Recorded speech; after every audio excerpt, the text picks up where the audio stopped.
Well, what I'm going to do is during the invocation, I'm going to say the Okay. Sure. Who's out of town?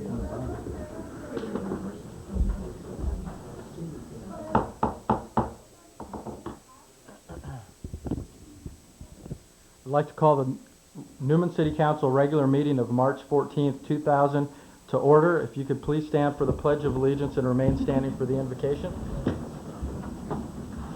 I pledge allegiance to the flag of the United States of America and to the republic for which it stands, one nation under God, indivisible, with liberty and justice for all. Thank you, God, for bringing us here safely tonight. Please give us the guidance and the wisdom to make the right decisions for our community. Also tonight, we would like to ask a special prayer for our city attorney's family.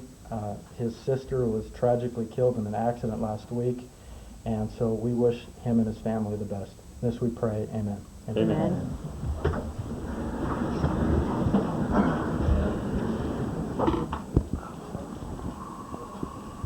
May we have a roll call, please? Present.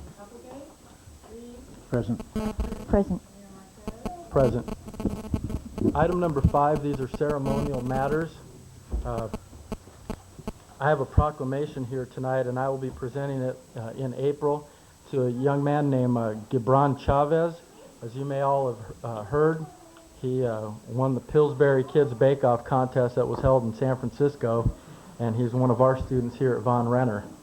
And so at that time at the assembly, I'm going to present him with a proclamation, and I will also declare that day in Newman for Gibran. So we're very proud of him here in Newman, and we look forward to presenting this to him in April. Item number 6, these are communications from the staff. Are there any communications at this time? No, okay. Item number 7, these are non-agenda items from the public. These are non-agenda items. While the City Council welcomes and encourages participation in the meetings, it would be appreciated if you would limit your comments to 3 minutes so that everyone may be heard. Matters under the jurisdiction of the Council and not on the posted agenda may be addressed by the general public at this time. However, California law prohibits the Council from taking action on any matter which is not on the posted agenda unless it is determined to be an emergency by the City Council. Are there any non-agenda items at this time? Sure.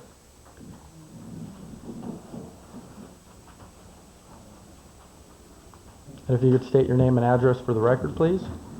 Yes, Diana Tolan, 1280 Duck Line Circle. I see Councilman Applegate is not here tonight, but I'm going to direct my statement first towards him anyway.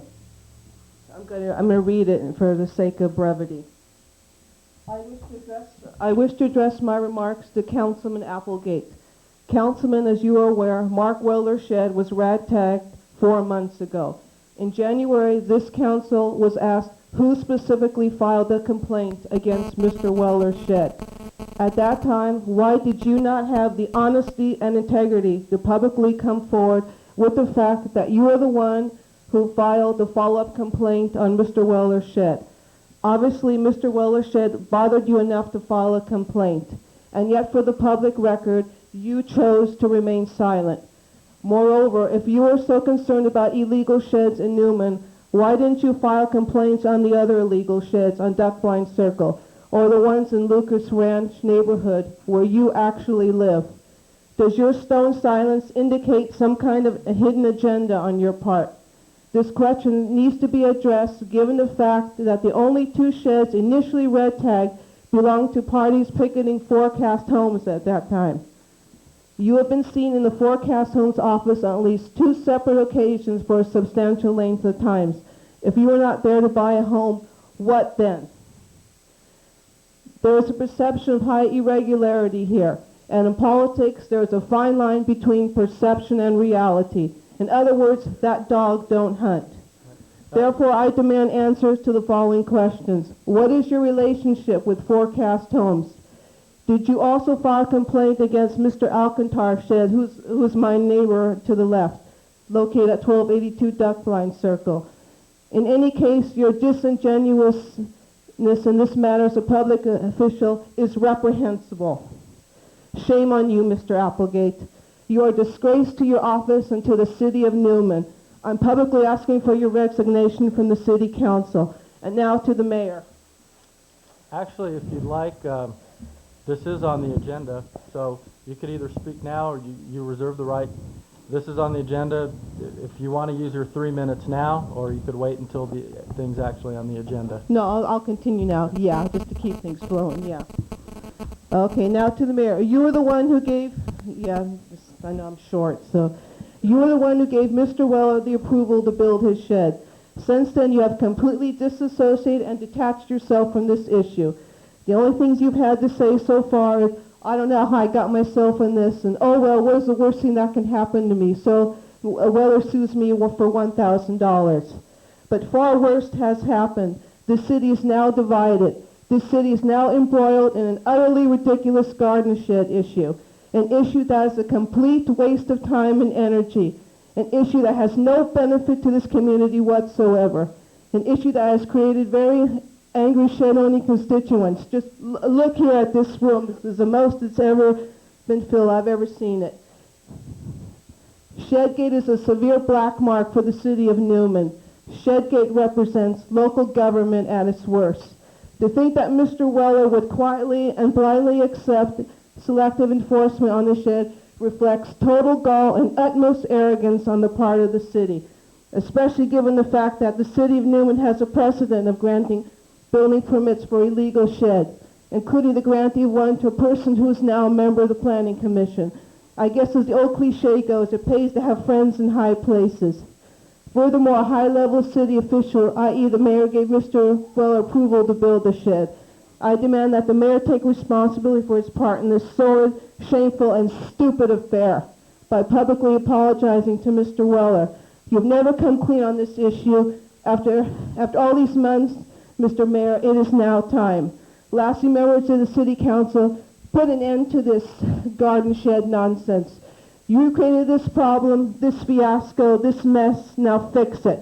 As a mantelpiece on President Harry Truman's once stated, the buck stops here. Thank you.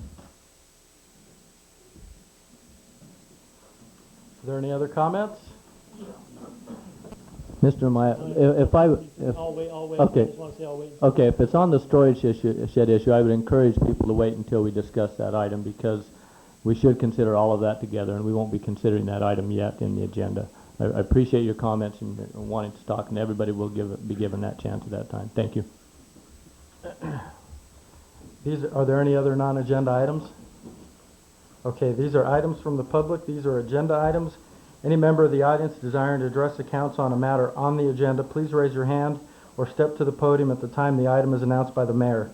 In order that all interested parties have an opportunity to speak, any person addressing the council will be limited to a maximum of 3 minutes unless the mayor and the council grants a longer period of time. Are there any items from the public on these agenda items? Okay. Then we will move forward to... Mr. Mayor, may I say something? I'd like to move item 11K on the agenda up to item 11A to facilitate, this is the, in regard to the garden shed and things like that, to facilitate it. A lot of people here have children, and I'm sure they have to go to school. And if we go to item 11K, it's going to be at 10 o'clock or later before they get to this point. So I'd like to see moving it up to 11A. What's the feelings of the council? Yeah, I would agree I with would that. I agree. would concur. Okay. We'll move it up to 11A and bump the other ones down accordingly.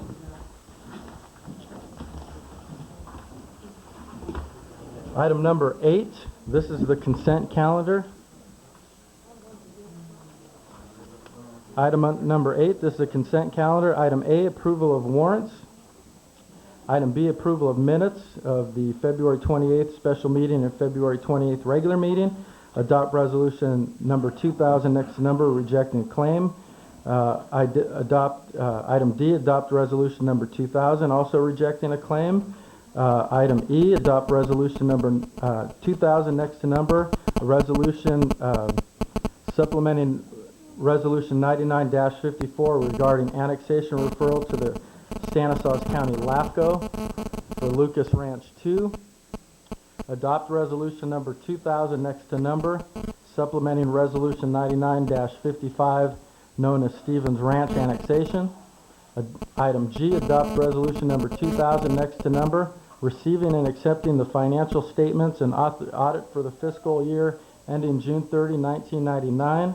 Item H, authorize the mayor to execute agreement with Bush, Ackley, Millich, and Hallinan for city attorney services. Item I is to award a bid of $28,455.78 for refurbishing fire engine number 25 to Burton Fire Apparatus. Item J is adopt resolution number 2000 next to number, change in street names and property addresses in land annexations.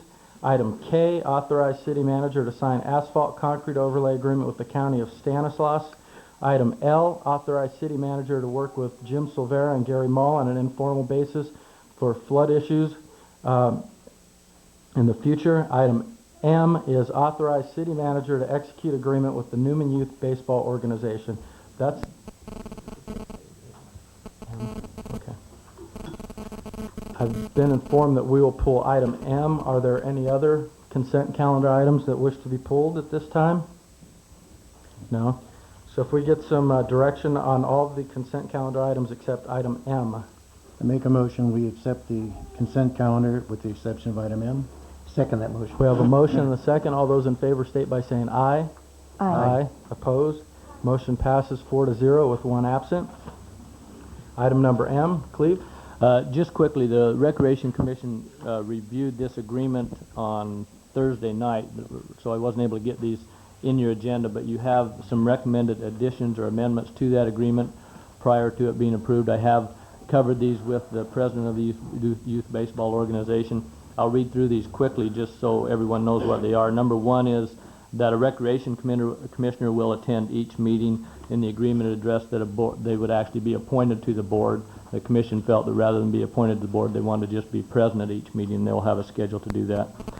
There's some date changes that were errors. They did not get changed from 99 to 2000 is the second one. The third one is that a cell phone and first aid kit will be required for all games. In the agreement, it actually says games and practices. It was recommended that that would be unreasonable and that it should be just for games only. The next one in paragraph 14, all adult volunteers are required to complete a volunteer form which will be used to complete a background check. They do complete a volunteer form now. This was just an addition to that so they understood what that volunteer form would also be used for. Paragraphs to be added, number one is an up-to-date bylaws and list of board members shall be submitted to the city no later than January 1, 2000, or January 1 of each year, that should be. Next one is all complaints and responses to complaints shall be copied to the city within 1 week of being submitted. And then the final one is a copy of all meeting minutes shall be submitted to the city within 1 week following the meeting. Okay. Are there any comments or questions? Can we have some direction on that item, please? I move that we authorize the city manager to execute an agreement with the Newman Youth Baseball Organization. Second. We have a motion and a second. All those in favor state by saying aye. Aye. Opposed? Motion passes 4-0 with one absent.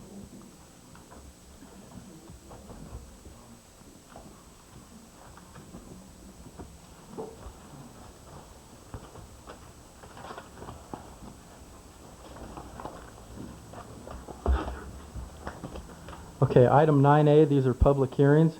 Item A is to adopt a resolution number 2000 declaring the existence of a public nuisance under ordinance number 281 of the City of Newman Code.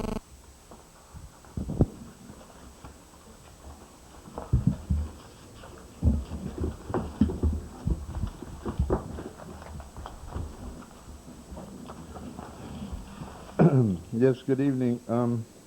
This is a code enforcement issue. They believe this is the one for mistletoe. Stated in my report, mistletoe is a parasitic green plant with yellow flowers and waxy white berries that grows on trees. Birds tend to get the berry juice on their feet, and when they land on other tree branches, they infect those trees with mistletoe.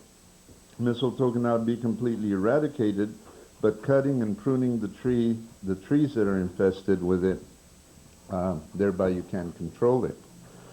We sent abatement notices to all the property owners who had mistletoe on their trees.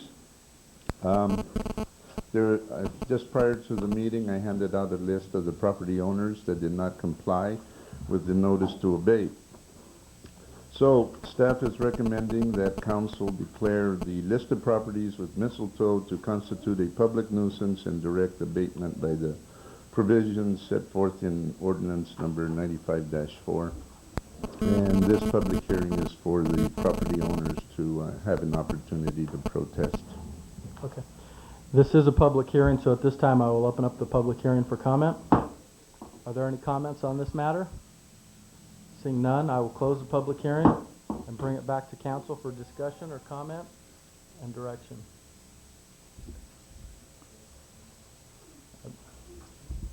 I make a motion we adopt resolution number 00 next number, declaring list of properties with mistletoe to constitute a public nuisance and direct abatement by the provisions set forth in ordinance number 95-4. I second that motion. We have a motion and a second. All those in favor state by saying aye. Aye. Opposed? Motion passes 4-0 with one absent. Thank you, Ernie. Item 9B, this is also to adopt resolution number 2000, resolution declaring the existence of a public nuisance under ordinance number 95-4. Ernie? Again, this is continuing with code enforcement that has to do with property maintenance. Notices were sent to property owners about their need for maintenance on their property. Most of the owners complied with the exception of, I believe, 3 that are on the list I handed out to you prior to the meeting. Again, those people were informed that they do have an opportunity to come and protest at this public hearing. This is also a public hearing, so at this time I will open up the public hearing. Ask if there are any comments or questions from the public. Seeing none, I will close the public hearing and bring it back to council for discussion and direction. I so move for approval of adoption resolution number 2000 next number, a resolution declaring the existence of a public nuisance under ordinance number 95-4. Second. We have a motion and a second. All those in favor state by saying aye. Aye. Opposed? Motion passes 4-0 with one absent. Thank you, Ernie. Thank you. Item C, this is adopt resolution number 2000 next to number, a resolution of the City Council approving application and contract execution for funding of the general allocation of the state CDGB program. Margaret? Good evening, Honorable Mayor, members of the council. The item before you this evening is the city's 5th application for funding of rehabilitation of various homes within the city limits. This is done through the Community Development Block Grant Program, CDBG. The program is funded through the federal government under their HUD program. It's administered and the funds are distributed through the state of California through the California Department of Housing and Community Development. This is a public hearing. Twofold purposes to be met. One is to make the public aware of the program, and 2 is to solicit any input that the public may have. The purpose of the CDBG program is 1, to benefit a targeted income group within a community, 2, to eliminate slums and blight, and 3, to meet any other community urgent needs. In this year's cycle, the state of California has received $24 million. A city could apply for up to $800,000, but only $500,000 per application. The application that we're going for is under housing. There are different elements of the housing application that can be submitted. One is the rehab program, which we are participating in. It's rehabilitation of substandards or hazardous conditions in homes. Secondly is the improvements of sites for new construction, historical preservation, relocation assistance, and home buyer assistance. They're also possible to submit applications for public work projects, community facilities, public services. However, all of these applications are very competitive. The criteria is judging the need of the community first and the greatest number of people that would be benefited by it. The criteria is based strictly on income. In order to qualify for our particular home program is 80% below the county median income. We are applying for $500,000. About $380,000 will be used directly for construction. approximately $80,000 for an outreach program, which helps process the loans and market the program.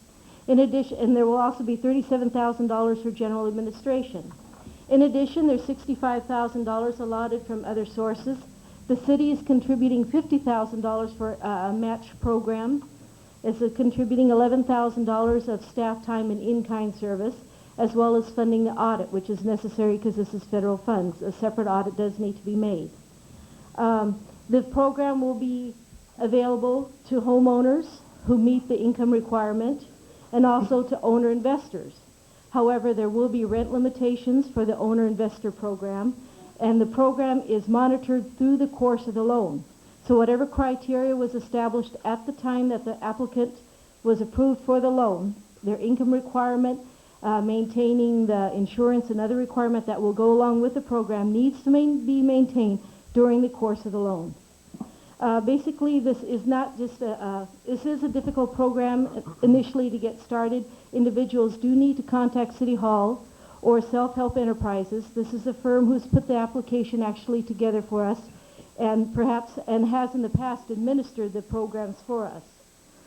So they need to be clear on the various criteria that is necessary in order to qualify and be able to participate in this program.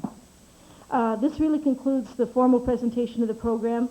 Staff would encourage any input from the public, and after that, staff would ask that the council approve, first of all, the submission of the application for the $500,000 to the state of California, and secondly, approve and authorize the funding of the leverage and the in-kind service that the staff will provide.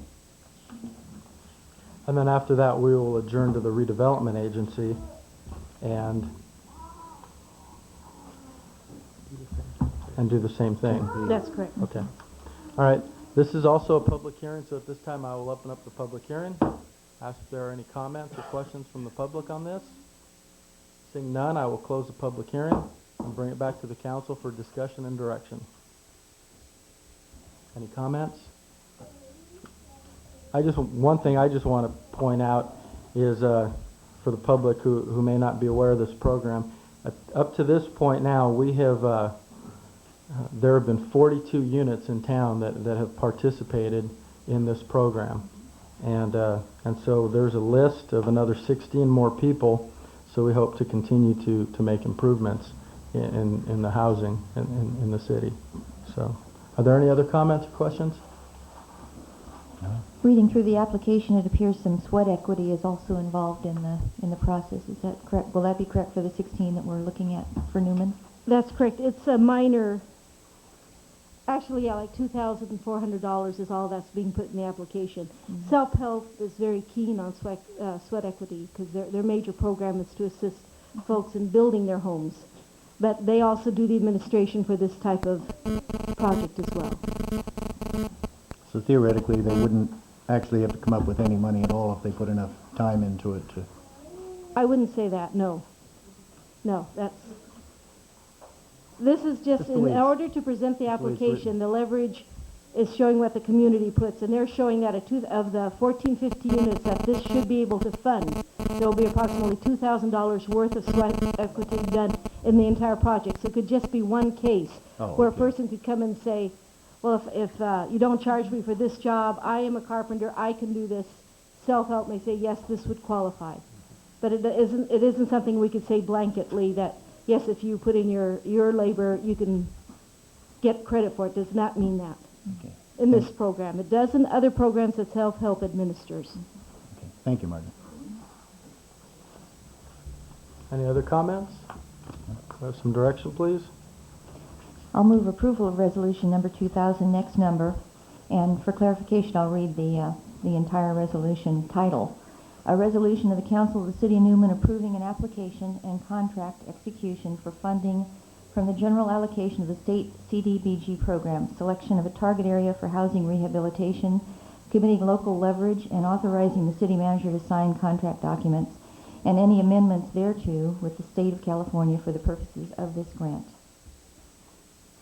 I'll second that. We have a motion and a second. All those in favor state by saying aye. Aye. Opposed? Motion passes 4-0 with one absent. Thank you, Margaret. Okay, let's see. At this time, we will adjourn to meet as the Newman Redevelopment Agency. May we have a roll call, please? Present. Present. Present. Present. Item number B, this is to adopt resolution number 2000, a resolution of the Redevelopment Agency of the City of Newman supporting an application and for funding from the general allocation of the state CDBG program and committing local leverage. And that's pretty much what we just went over on this previous one. So if there are no other comments on it, can we have some direction? So moved. So moved. Second. We have a motion and a second. All those in favor state by saying aye. Aye. Opposed? Motion passes 4-0 with one absent.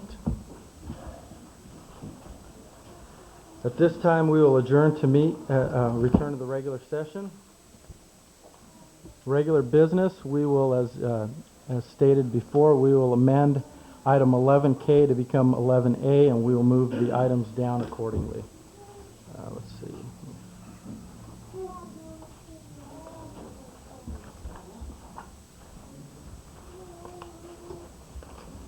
Okay, you ready? Yeah. Cleve?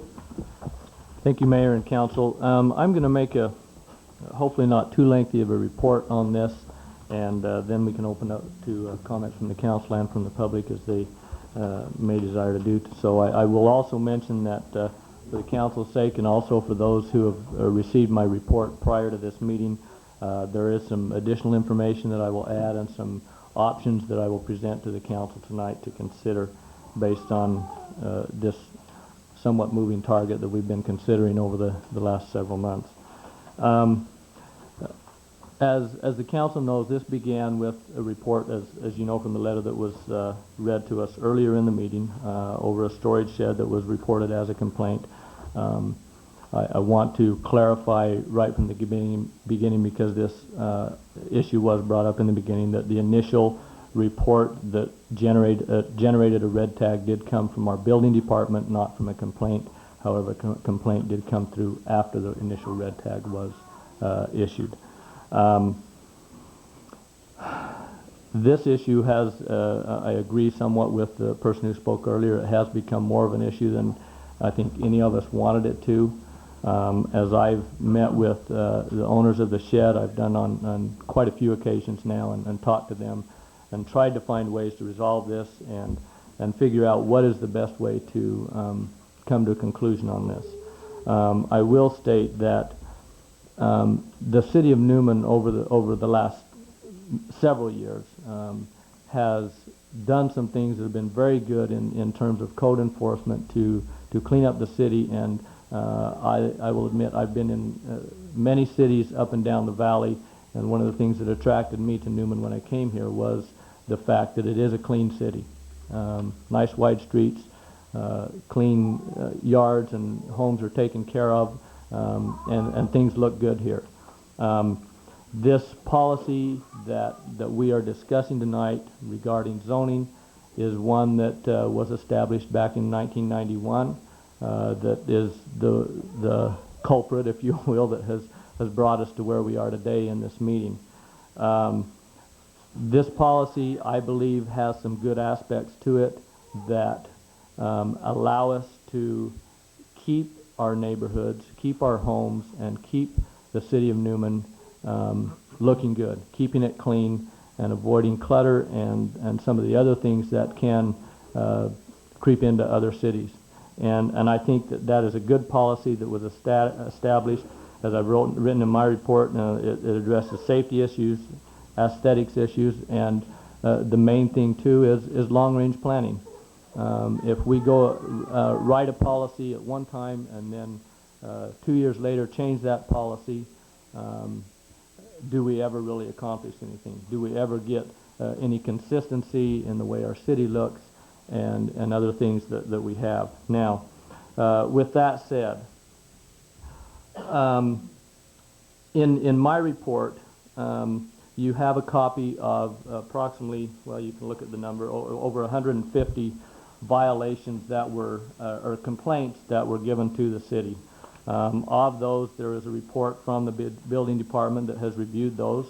This list states that there are 53 of those 153 that are in violation, 85 of those that are not in violation, and 15 which at the time of the writing of this report they were still looking at whether or not the permits had been issued, because some of those required building permits and et cetera, and they were still reviewing. And I don't know if our building department may be able to comment on some of those now tonight, but that's a smaller issue. One other issue that has come to our attention, and that needs to be brought up as part of this, is that there may have been some structures that were actually issued building permits. In fact, there are some structures that were issued building permits that are completely legal in the sense of the building code. However, in the process, these are ones that, if you will, have slipped through the cracks that have violated the zoning code.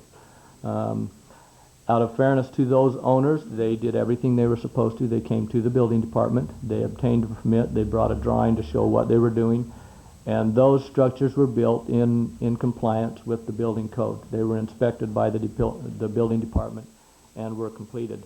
This is a case where our zoning code that the council adopted back in 1991 in terms of setback requirements goes a little bit further than what the state building code does, that we adopt, I believe on an annual basis, or every 2 years, is it, Kelly? Every 3 years, that we are required to adopt and update our building code.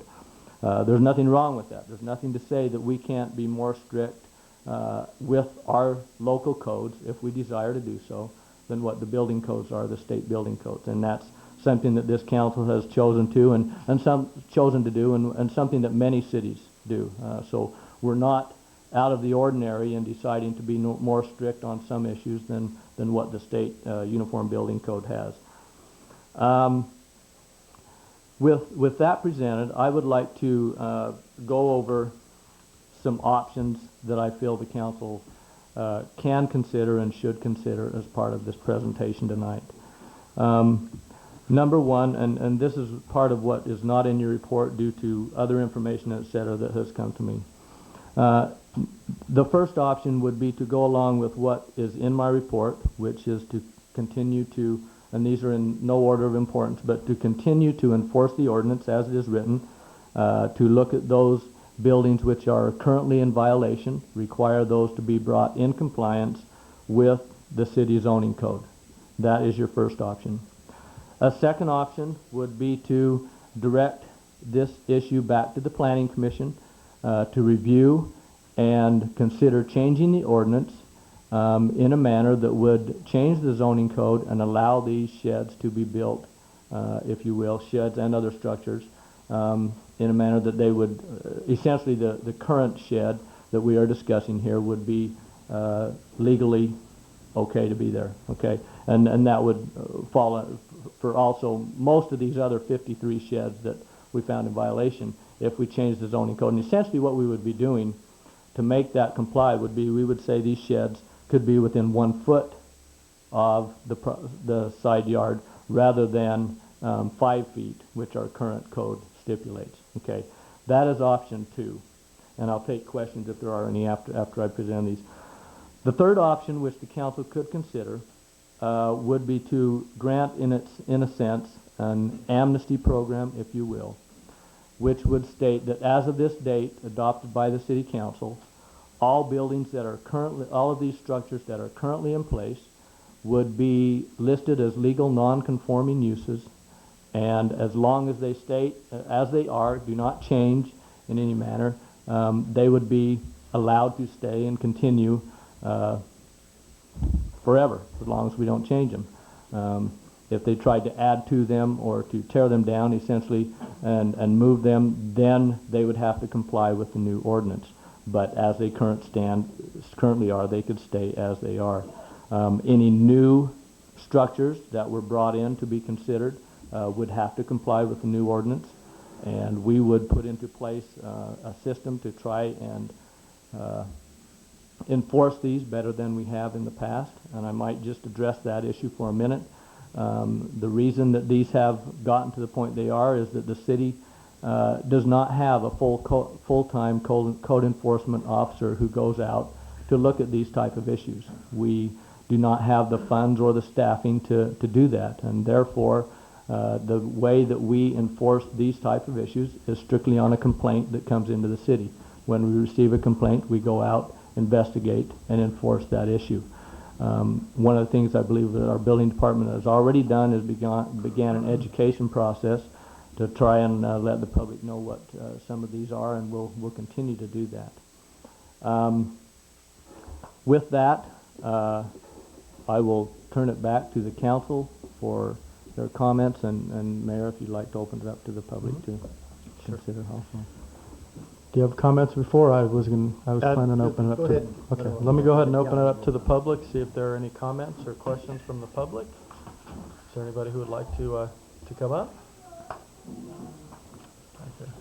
I just have a short comment. If you come up, actually, we need to get your name and address for the record, please. My name is Chuck Riley. I live at 727 Foxglove Avenue. Can you say that again? Sorry about that. Yeah. Chuck Riley, 727 Foxglove Avenue. Okay. Did you get that one? I just wanted to comment. I came in a little late, so I didn't hear everything. The third option sounds like the most reasonable option. The reason I say this is I've moved here 7 years ago. I've had my tool shed up for approximately 5 years. Nobody's ever said anything to me. And all of a sudden, boom, knock on the door. Guess what? You got to tear your shed down, or comply, or move it. If I were to move mine 5 feet by 5 feet by 6 feet, what the regulations are, it'd be right in the center of my backyard, and it might not even meet code then, because my backyard's only 15 feet deep and about 25 wide. So I'm in favor of the third option. Who's ever got one built, just no more adding on, and leave it at that, grandfather it in like it should be, and go on. Anybody wants to build a new one, they have to go by code and get permits and such have you. That's my opinion. Thank you. Okay, thank you. Vincent Maya, 1271 Duckblind Circle. I got up here to ask a bunch of questions, but you guys have basically answered all my questions. There is one question I do have, though. I'd like Mr. Marquez to answer this question. When are you going to come forward and admit that you didn't follow the guidelines of the city when you came up to look at these sheds? My shed isn't built yet, but you did look over the fence at my pad that was poured. That's the only question I have for you. Okay, well. Is there any other comments? I mean, That's it. we're allowing the public to speak right now. I will reserve my comments till the last. Thank you. Are there any other comments? Sure.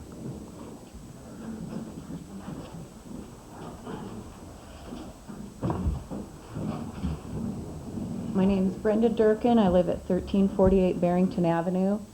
And when I received the letter, I immediately took offense to the fact that my privacy was invaded upon by whoever Mr. Weller is. I don't know who he is. And I, have been following in the newspaper about the mayor and what his comments were, and I can't speak for that. I just think maybe he spoke out of turn and made a mistake. I don't know. But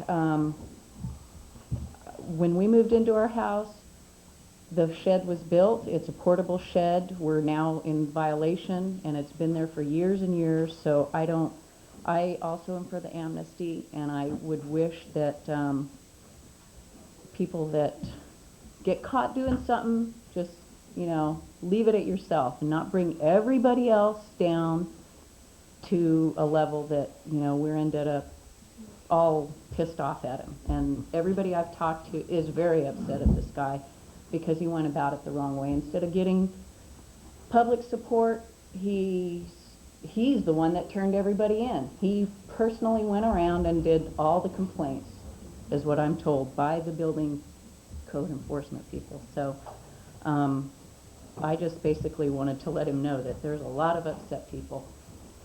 Thank you. Any other comments? Mark, did you have any comments? Yeah, does anybody else want to go before I'll wait until last. You're all within your rights. My name is Neil Bass. I live at 1318 Barrington Avenue in Newman. I'm like the first gentleman. My shed's been up about five years, maybe 6. And mine would be in the middle of the yard, and it probably wouldn't meet code even then because I don't have 5 foot by 6 foot from the house to the fence. So mine would be in violation if I moved it. I'd have to tear it completely down and get rid of it. Then what I do with all the stuff that I have in it, the lawnmowers, the blowers, all the other stuff. You need to adopt the last one, and take that. Thank you. Any other comments?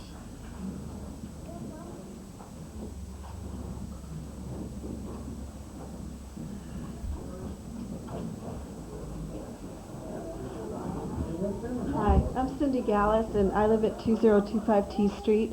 And our shed is built on the side of our property. And we've had it there for a few years now. And part of it is a shed, the other part is our daughter's playhouse. And when she found out that it might be torn down, she was really upset over it. So we immediately called and tried to find out what we could do about it. They came out and inspected our shed and thought it was really a beautiful shed because we have a skylight and we've really made it into so that it goes with the property and the line of the roof and everything. So that, anyways, it's the same color as the house and nobody can really see it. There's roses growing on the outside. And we were just, concerned with what we could do to keep it there. And we were hoping that if it had to be a fire hazard or something that we can go ahead and comply with the fire thing about how they do with businesses, that maybe. But now that you guys said the amnesty thought, we really want the amnesty because it's just, we keep it real clean around there. It shouldn't be a fire hazard or anything, but we were just hoping that, because it's not a eyesore, and I'm sure there are a lot of people who build their sheds and use them. They're not really an eyesore, so we're hoping for the amnesty. Okay, thank you.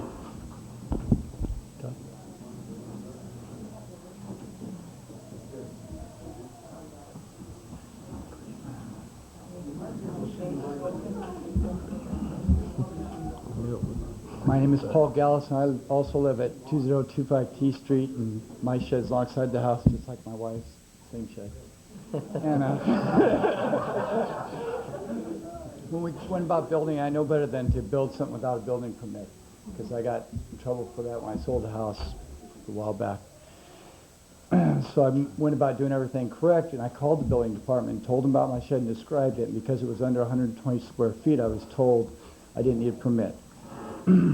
And then they said, then I realized I was in variance to being too close to my yard, but I was also told that if nobody complains, that's not an issue. Go ahead and build it. So I went to my neighbor and I showed her the plan that I was planning to do, and she asked me to move it a little bit away from her window, and I did. And she agrees to it and has no problem with it, and then we built it and spent a lot of money on it. And I don't want to take it down. I vote for the third. Okay.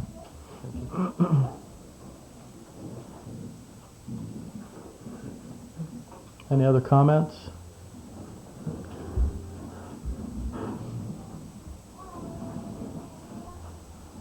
Hi, I'm Judy Dickens, 1245 Doug Blaine Circle.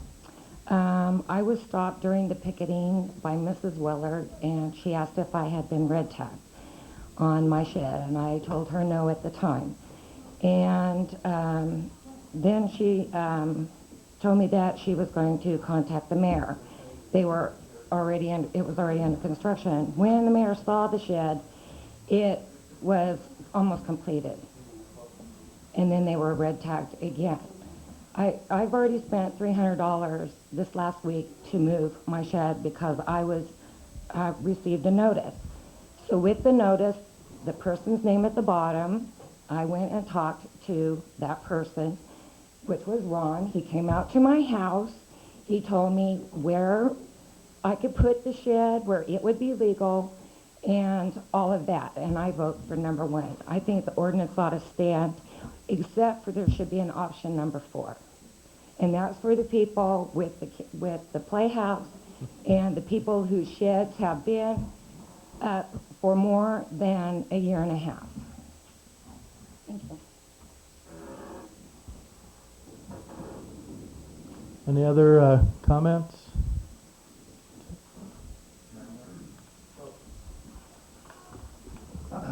My name's Mark Weller, 1273 Duckblind Circle. First, the council and the mayor and you all are very familiar with me and everything that's going on. I want to tell everyone in the public I really appreciate you coming here tonight. I know that many of you are very angry with what's going on.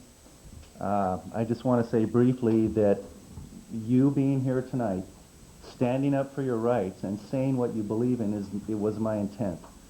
I moved to this town and I had so many things happen that just weren't right, and I'm not pointing fingers at anyone at this point, that I'm really happy to have people standing up and talking about the problems and getting them worked out one way or another, whether it's good for all of us or good for most of us or whatever we can do. I think that's real important, and if nothing else has come out of this, whether we keep our sheds or not, we've accomplished this. We've got people to come out and talk and meet each other and say what they think. So I appreciate that. If you're all angry with me, that's okay. I'll accept that. I did what I needed to do. As far as the council, I just want to say that I haven't heard the option that Mr. Morris mentioned, number 3, about the amnesty program before. I think that's appropriate in this case, not just because I'm involved, but I think it's fair for everyone. And I will be perfectly willing to work with any and all of you in the future to see that nothing like this ever happens again. I really felt bad that this had to happen, but I think that in the long run it's going to be for the best. I think it'll work out for everyone. So, thank you. Sure.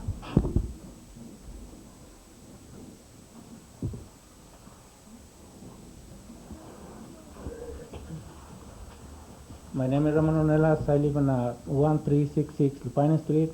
We are moving on a new house. It's just about a year, and like he said, we are upset about that because you know, if he got a problem with the city or any other people, why he bring the whole people in or send the letters by itself? I don't think there's any reason for that. And I think the other question I got, it's if there's going to be a difference on bill or like older houses make their sheds before or houses. It's a new house like a year old, and there's going to be a difference on issues to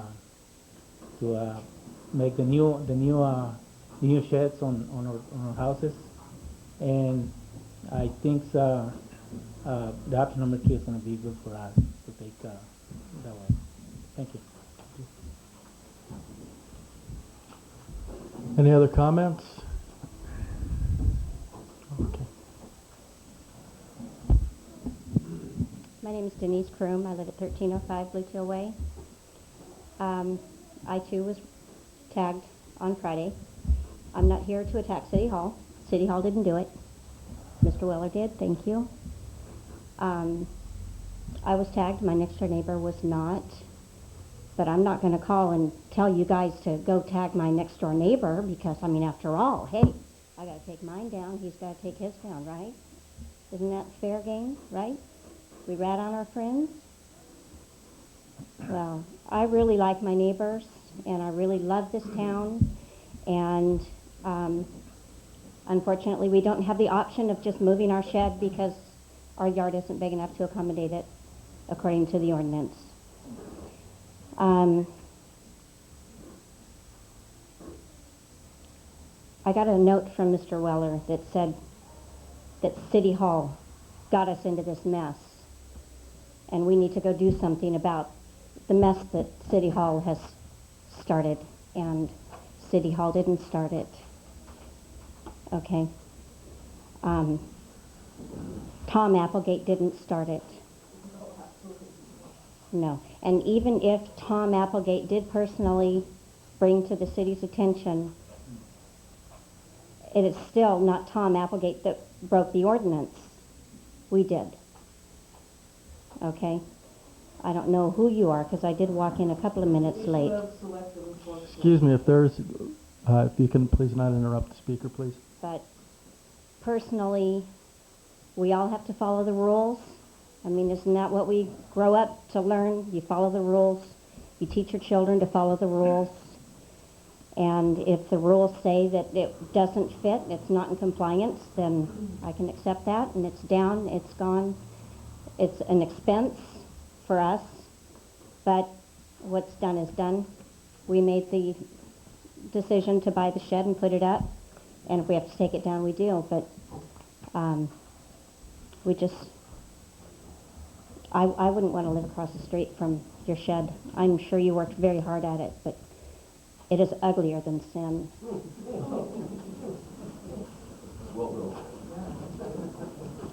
So, mine is out of the way, but it is not in compliance, so whatever happens, happens. Thank you very much.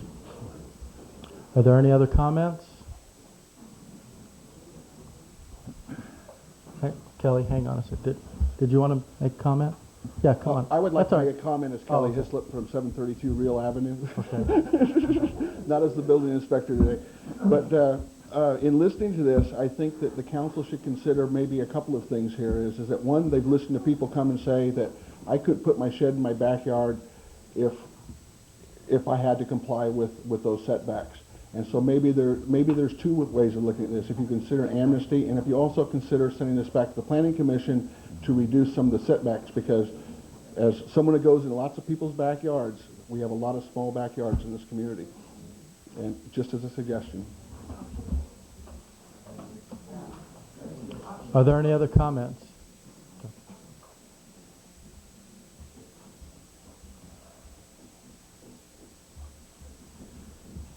Evening, Council. My name is George Dreher, 1202 Barrington. Previous people have mentioned small backyards, and a new house being built directly behind me is probably a good example of it. They've got a 2,300 square foot home sitting on a 6,000 square foot lot, which is chopped up primarily by the sidewalk because it's a corner lot. I did a rough measurement of his backyard to my fence line, not including the 4-foot drop off from my fence to his level.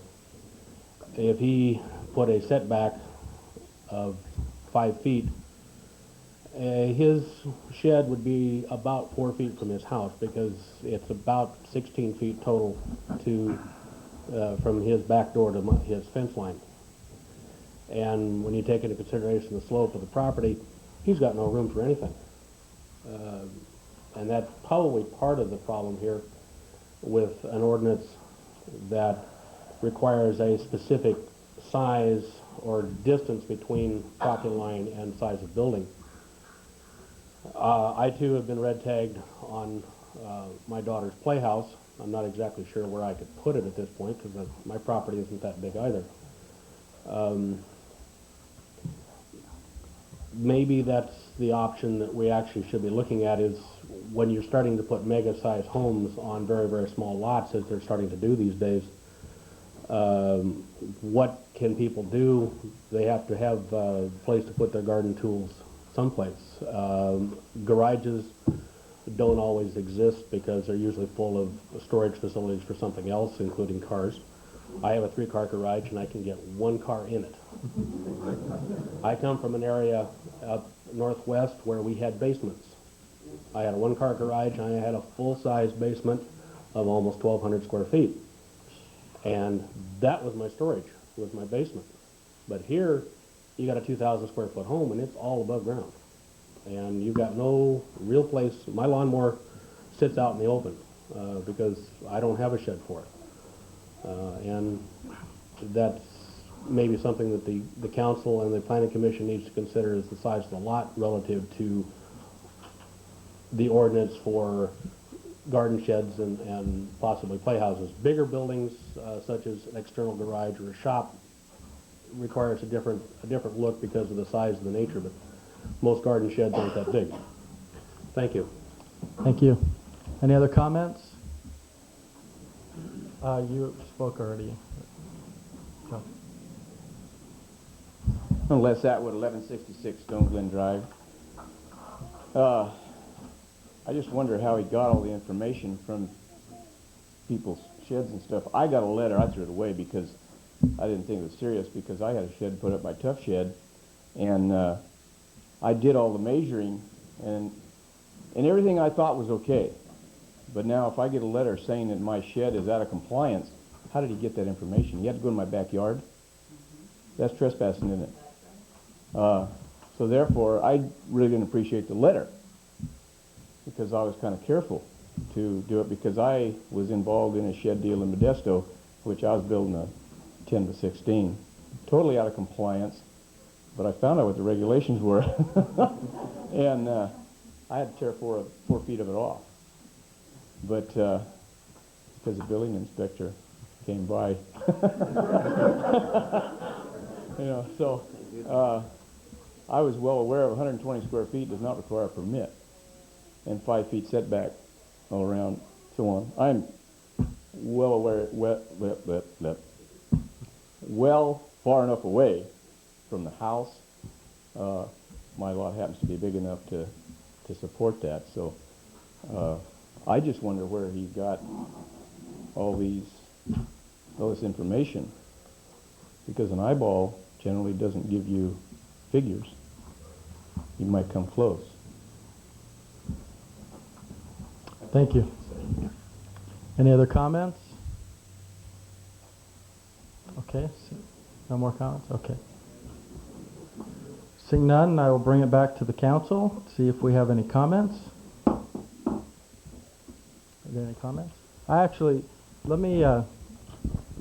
want to reserve the right to address this issue briefly. Just for the sake, and I'm glad most of the public has come out to hear what's going on here, and I would hope after, many of you have worked with our building department, our city manager, that you have found that we have been more than willing to work with you. Unfortunately, this has taken a little bit longer because we have been subjected to, barraged by anonymous letters and such other things. Just for the sake of your knowledge, and possibly we may have been able to resolve this quicker, back in November 26th, I had received a letter from a Mark Toland here, and subsequently to that, not only did I receive faxes at work, at City Hall, at my home, I was subjected to letter, anonymous letter, mind you, letter after letter after letter. As you can see, this, again, they are anonymous, of course, but as you can see, the letters just keep going on. And this doesn't, of course, include the faxes that I've received at work and such. And so, in a matter of a short few weeks or so, I have received this many letters. And, I just want to say to the public that we have always been very willing to work with you. In spite of these blindsided attacks, we've always been willing to work with you. We will continue to work with you in the future, and I again want to emphasize that we're going to work to resolve this with you. And if you should have any comments or questions from us, please feel that you can come to the city council meetings and your concerns will be addressed. But I just want to let you all know that, these are some of the things that we as the council have been subjected to, and we are trying our best to continue to work with you in a diligent manner. But with that, I will ask the council if they have any questions or comments before we get into the options. I totally agree that we should send this ordinance back to Planning Commission due to the fact that most of these newer homes do have smaller lots, and this just won't work over there. It was written prior to most of the new construction, and all the lots in the older parts of the town are larger. I like this. I would like to keep it as is, with some changes for the new lots. But due to the, some of the inconsistencies, on our part, everybody's part, I think that we probably ought to go along with this amnesty, along with sending it back to the Planning Commission also. One of the things that I'd like to maybe see us take a look at as well, briefly, because I know there are some folks that had been tagged and they have already made some changes, as the lady had come up and reported. You know, the building inspector had made a recommendation. I agree as far as, you know, possibly looking at this amnesty program, but at the same time, let's you know, let us work with the people that have already complied and, you know, who were affected and, you know, immediately complied on this. If we can work with them as well, the people who have already gone forward. I would concur with Councilman David Reed. You know, it's unfortunate when something like this happens in a city like Newman. It really tears our town apart. It's unfortunate we have to go through something like this, but it's certainly good to see all of you here tonight. This is democracy, and this is the way it works. Unfortunately, we do make mistakes in this town. Of course, there's all different sized lots that we live in. Mine's a tiny lot. I couldn't even put a shed on mine. But so I understand where most of you are coming from. And I would just think that the proper thing to do is the amnesty and also send it back, direct it back to the Planning Commission. I would agree with both council members on sending back to the Planning Commission. I'm real concerned with the, you know, all the things that have happened and all the things that have fallen through the cracks and the mistakes that have been made. So we really need to get something in place so this doesn't happen in the future. I'm real concerned about the size of the lots, you know. I mean, if you've only got 5 feet in your backyard, where are you going to put it? And so we definitely have to have some clear direction. We also need to make sure that new folks moving into town, I mean, they're going to look at their neighbor and say, well, they've got the shed there, it must be okay. So they may not, you know, they may not think to come and ask, you know, what is the ordinance for new people coming into town or new sheds? So we have to make sure that we communicate broadly and constantly and consistently so that we're not here 3 years from now with the same situation. But I would concur with both recommendations. Option 3, that we grant amnesty for those existing sheds, work with those folks that have already complied to see what we can do to help them, and send it back to the Planning Commission with a strong recommendation for clear and concise instructions. Anything else? Okay. It sounds to me like that is the... I just wanted to maybe ask Susan Cochran on this.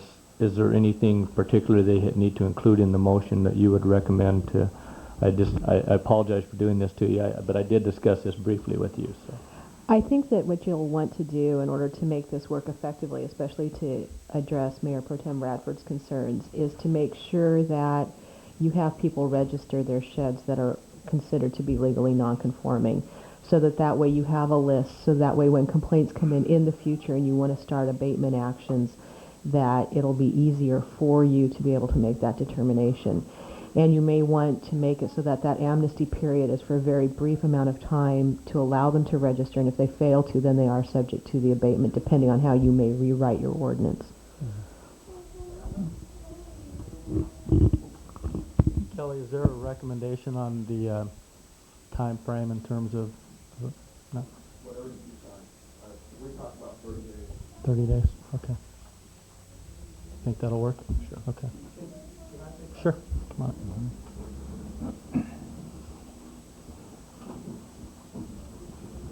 I was just wondering if it would be appropriate that for every new home that is purchased, or every time an individual moves into town, buys an older home, since a shed issue is a major issue, really, because most people want storage shed or some sort for their whatever.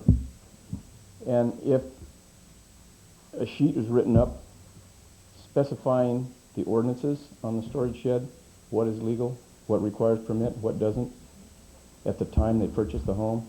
We've already got a stack of papers that high, but, you know. So I just wonder if that would be an appropriate item to include Well, new I know, for homeowners or- example, on the, when a person buys a new house, there are conditions, covenants, and restrictions that they see and they read, so they know what the requirements are as far as that. So. In addition to that, our building department, I understand, has given flyers which outline this. They have flyers now. They have given some to Forecast Homes. Is that correct, Kelly? And they leave them in the houses as they do a final inspection. We will look at distributing them to new utility customers at City Hall also. So we'll look at doing that. Okay. Actually, what if you could just come, because we've actually brought it back to the council already. So is it something new? If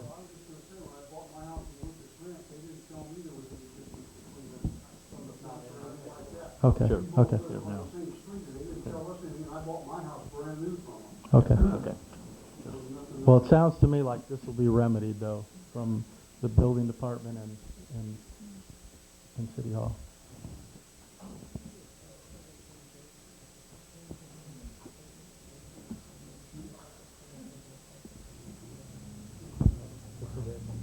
Okay. 60 days is what we're looking at the amnesty register in here, because I've been informed that that they won't go into effect until. You'll have to have 2 reads, and then it'll be 30 days after that so that people can challenge it. So you need to have some built-in time frame. If what you're going to say is, from here on, we're going to enforce it based on the new ordinance that may be drafted, it's going to take Okay. some time to get that adopted Okay. in effect. So does the 60-day period begin immediately in your? Is that what you're saying, Susan? I would assume it would be 60 days from when the council takes action this evening. Okay. Okay. Yes, sir.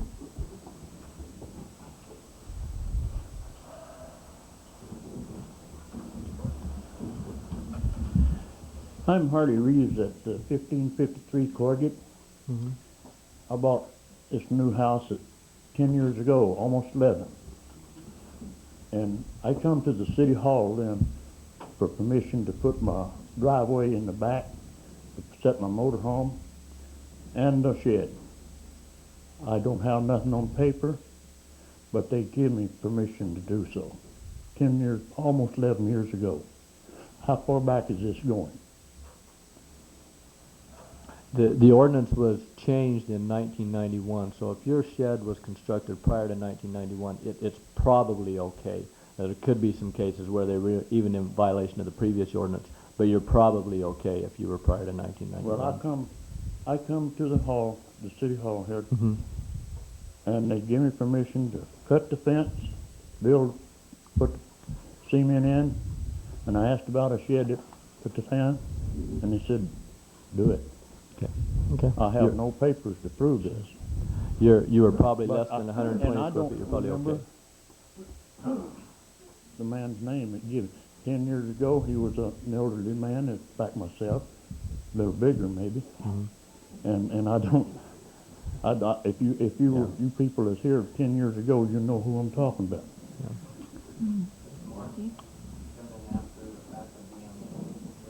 Oh, okay.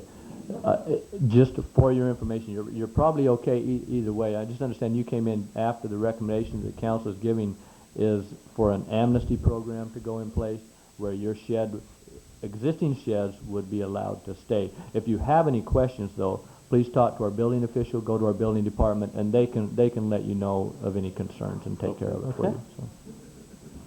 Thank you. All right. At this time, Mayor, can we get a clarification on the ordinance adoption? Is it 60 days then? The Planning Commission won't be meeting again for a couple weeks. So then we'd need 2 readings after that? Yes, you'll have to have So- 2 readings to make. You'll have an introduction, and then you'll have an adoption. Uh-huh. Then after it's adopted, there's a challenge period before they're effective, and So that's then- 30 days. And the amnesty period would begin immediately following the ordinance adoption or immediately You today? can phrase it however you want. The sense I was getting was that you were talking about the amnesty beginning right now, Mhm. giving people time to register, and then once your new ordinance takes effect, anything that's not registered is then subject to abatement on a complaints-made basis. Thank you. Okay. Is that clear? Yes, thank you. We should have a motion to that effect. Right, we're too. going to. I would. We're going to. Okay. It sounds to me like that's the direction we're heading in. Can we have a formal motion to move forward? I make a motion that we adopt an amnesty program for existing storage buildings and also turn to the Planning Commission to possibly change our ordinances to allow closer distances due to the fact of the smaller lots. Mm-hmm. Didn't sound quite right, did it? I think we got the message. got the I think message. we got the message. That's the important It's in thing. there someplace. Yeah. Could we add to that, working with, Yeah, we're going to those work with that- the people that have already complied. If we could go back and work with them each individually. Okay. We have a motion. Can we have a second, please? I second that motion. We have a motion and a second. All those in favor state by saying aye. Aye. Opposed? Motion passes 4-0 with one absent. I just want to make one more quick comment on this, just to close. Just for you, everyone to understand that thinks they are okay now. If there are buildings out there that are in violation of the Uniform Building Code, which has zoning requirements, in other words, if they're over the 120 square feet and happen to be closer to a fence than 3 feet, I believe, is the side or the how close they can be to a fence, or 6 feet from the house, those are still in violation. So you could still, those will still have to comply. As I mentioned earlier, we are not going to change anything that would be less strict than what the Uniform Building Code is. So there are still some requirements there that will have to be enforced. I'm hoping, and I don't think there are any of those out there, but we will still enforce those. Those are state requirements, aren't they? Yeah. Okay, item 11. Can I make one quick Sure. comment? I'd just like to Hold on a second. I'd just like to thank all you people that came down tonight. This is a way to get things done. You can send us letters to City Hall or send to our houses or whatever. Sign them. We'll be happy to get back with you. But don't go with the anonymous lines in the newspaper or something like that. All that does is get other people upset, and we have a tendency to totally ignore them because we don't know who they are, don't mean anything to us. So thank you very much for coming down. What do we do with the tax? Throw them away? The red jet. Oh. Souvenir. Because you're suspending enforcement of that. Yes, you may want to, just to make sure, you may want to call the building department and tell them your address, and just make sure that yours is not one that is still out of compliance possibly with the building code. But, you know, if you're sure of that, you're probably okay. Don't worry about it. But you may want to still check with the building department. They'll be happy to answer your questions as whether or not you're okay. Okay. If there are no other comments, at this time I'm going to ask for a 2-minute break, so everybody who's got children and if you want to clear out of here a little bit early, I'll allow for a 2-minute recess. Oh, it's warm in here.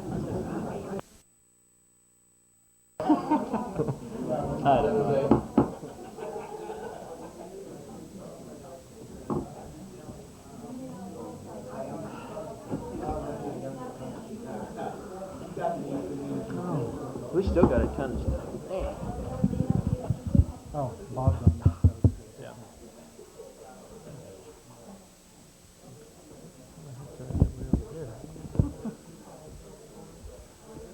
Okay, item B now is now to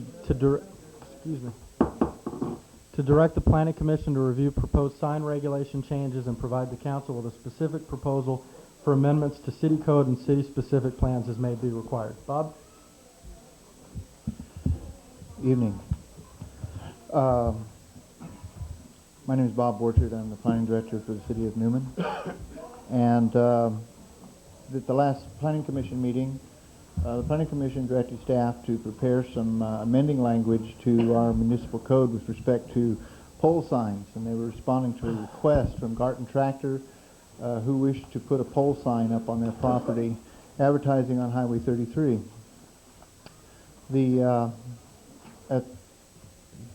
As a result of the review of that request with the city attorney, it was determined that the council couldn't take this matter up without the planning commission first hearing it. So we felt that it would be a good idea to bring this to the council with respect to the overall proposal and some of the issues involved in it, and to get some direction and then send it back to the planning commission for preparation or hearing on an ordinance. The issue, after reviewing our specific plans, the idea was to try to deal with a pole sign on Highway 33. It's not simply a code amendment. When we went through both the industrial area and the Highway 33 specific plans, we found that there was some specific language that indicated some limitations with respect to pole signs. With respect to the Highway 33's plan, they were simply not provided for. They were not allowed. In the industrial area plan, pole signs were provided for. However, you needed 100 foot of frontage, and it was a street frontage, and it's presumed on the basis of that standard that pole sign would have to be located along the street. In any regard, without amending either one of those plans or both of those plans, we couldn't permit or couldn't amend our code to provide for the pole sign for Garten Tractor. And so the issues before the council and the commission are, do we want pole signs on Highway 33? And if we do, we have to amend two plans to accommodate it and adopt a zoning code. If we don't want pole signs on 33, but we think they're appropriate in other areas, then we can make some amendments to our code without amending our plans. I provided you with some copies of some text that would accomplish the pole sign consistent with the plan. I have not prepared any amendments to those specific plans with respect to pole signs. The issue with pole signs is kind of complicated, and I am not in a position to go back and recount all of the history that led up to the city's standards. At present, the city has standards that permit low monument signs, upwards of 8 feet in the industrial areas and 6 feet in other areas. We do have some flexibility with how those monument signs are put up. I think the good example of how our new monument sign standards are is the Texaco station. And if you want to know what a pole sign looks like, we have 2 auto dealerships that had pole signs. One of them now is relocated, but the signs are still located on Highway 33.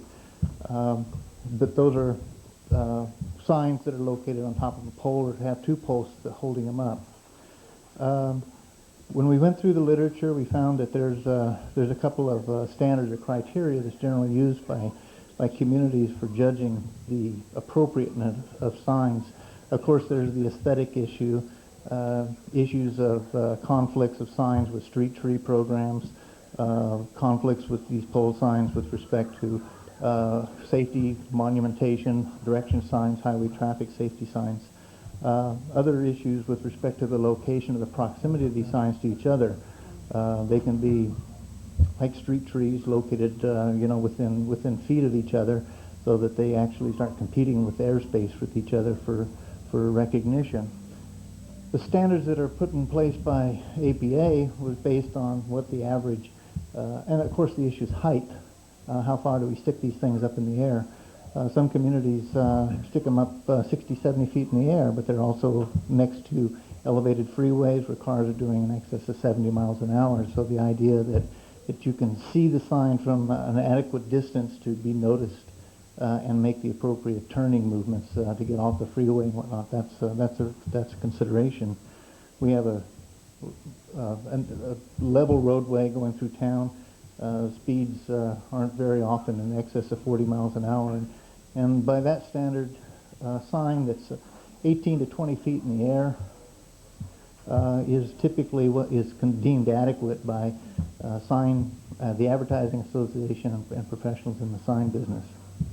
So If we're going to allow pole signs, height probably is going to be 18 to 20 feet would be considered adequate. The question is, with respect to planning policy, whether we want to consider pole signs on the 33 corridor, and under what circumstances would we consider them. So I guess what I'm looking for is direction from the council with respect to this matter. Should we be looking at amending our specific plans with respect to the signage on Highway 33, or should we proceed with amendments to the code that would allow some pole signs in the industrial area subject to some specific standards? And it was suggested that we use a conditional use permit for a review of these to make sure that they comply with the standards. In addition to that, we've taken a look at some of the other issues that have come up over signage over the past year or so. And of course, some of the issues were with respect to the signage area that was allowed in different areas. We have right now a policy of one size fits all with respect to sign area, the location of the sign, the size of the sign. And what was suggested in previous meetings with property owners and business people in the community was that we look at a little more varied standard. And one of the things that I've suggested is if we're going to make this amendment with respect to pole signs in the industrial area, allowing it on street frontage with 100 foot of street frontage up to 20 feet in height, that we also take a look at maybe providing a little larger sign area in the industrial area as well, and some of the other areas, particularly on the east side of the railroad track. So that's, I don't have any answers for you. I guess I have questions, and I've tried to fill that out with some documentation so that you can make an informed decision. I know this is kind of a complicated issue, and it's coming on the tail of another complicated issue. Hopefully we're ahead of this one and it isn't a problem. That's traditionally where we're at right now. Are there any questions for Bob? Bob, this comes up due to the Garten Tractor wanting their sign, pole sign primarily. That's a request that the council, or the planning commission was responding to. Yeah. Garten Tractor does not front on Highway 33. They front on the railroad track to the east of Highway 33 at the south end of town. They want to put a pole sign up, a large monument sign, at the boundary of their property with the railroad track, so it would have sign exposure on Highway 33. But it is visible from Highway 33. It would be visible from Highway 33. In the industrial zone, though, that sign would need to be, according to the specific plan, on a street front. And the street front, of course, is on the east side of the property line. There is no street frontage on that side of the property. Just as long as we don't get into the problem of allowing a pole sign over there that's visible from the highway, and then not allowing the automobile dealership who wanted to put a sign up down there. He had one at the other location. They wanted to move him down there. Well, And what we've done with the automobile, they are allowed to have they can mount a sign on a building, and that's presently allowed under our code. that's right, yeah. But And what they've decided to do is relocate their existing pole sign, the sign package itself, and attach that to the building. And so we're going to have a pole there that's going to have to come down. It's probably, I'm not sure exactly what the dates are, but it's at a point now where it's amortized out, so it'll probably have to be abandoned, considered an abandoned sign. But that's going to be attached to a building, which is permissible in our codes. And the idea there is that first off, the building creates the advertising monument, and that's permitted throughout the community. just as long as we don't allow one and not the other. That's all I'm saying. No, we're being consistent on this. If we do change the policy with respect to the pole signs on Highway 33, then of course that would open this up to all of the businesses. This is kind of an important issue because it's not just Garten Tractor that we're looking at here. It would be all properties located to the east of the railroad track that would look at that kind of signage. That would be, and although it may not be as conspicuous in the downtown area, where the Highway 33 is more separated from the railroad track, to the south and to the north of the city, there's quite a bit of property that fronts very in close proximity to Highway 33, but we could see that kind of monumentation up and down either entrance to the city, which really is in direct conflict with the policies that are in that Highway 33 specific plan. So that's why I'm saying there's a significant policy issue here. If you want to take that up as a plan amendment, and to be quite honest with you, I'm not in a position to make recommendations as to aesthetics. I don't believe that's a proper role for me. I think that if you're going to make these kind of policy decisions, you do that with public participations made by decision makers. It's my role in this process to provide you with the tools to implement your strategies. But this is a question of aesthetics, and you know, to be honest with you, I don't live here, so it wouldn't really be a good idea for me to start making decisions as to how you feel folks think your city should look. So that's a limitation that I've kind of placed on myself. I can provide you with standards that have been looked at by other jurisdictions, and I have given you some background on that. I've also given you some other information, and of course you've got a long history in terms of how you've looked at these signs over the past 10 years or so. Are there any other questions for Bob at this time? Because I know we're fortunate enough to have 4 of our planning commissioners here tonight who may wish to address this issue and you know, give their feedback as well to us. Are there questions for Bob at this point? I know Timothy's here, Timothy Parker, and we've got 3 other planning commissioners here. Paul Wallace, Ed Ford, and Bob Navarro. The only comment, you know, it's really hard, Bob, to visualize what's going to transpire when all this happens. You know, it's like you want to visualize what our town's going to look like if we do allow something like this along 33, where you have the pole signs.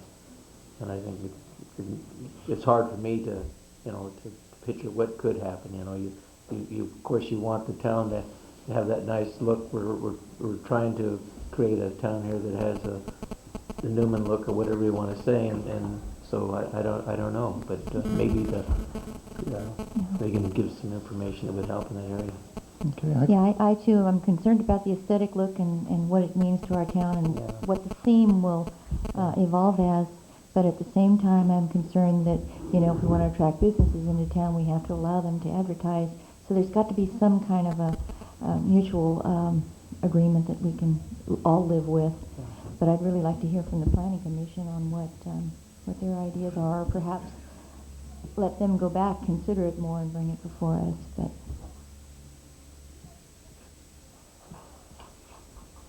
Timothy Parker, 1321 Pointer Way. Since I do happen to serve also as a planning commission, you'd like to hear from planning commissioner. I would state differently from Bob, I do live here, so aesthetics is a primary concern. And with that, as Bob has mentioned, he's given 2 options, and one of them he's mentioned was the Highway 33 specific corridor plan. As far as I'm concerned, when you speak of aesthetics, I'm thinking in terms of the town of Wesley, where you have the freeway traffic and all of the pole signs there. That's not something I'd like to see here in the town of Newman. Of course, we already have signage provisions and the wonderful monument type signs like you see at the Texaco station, which are already in place.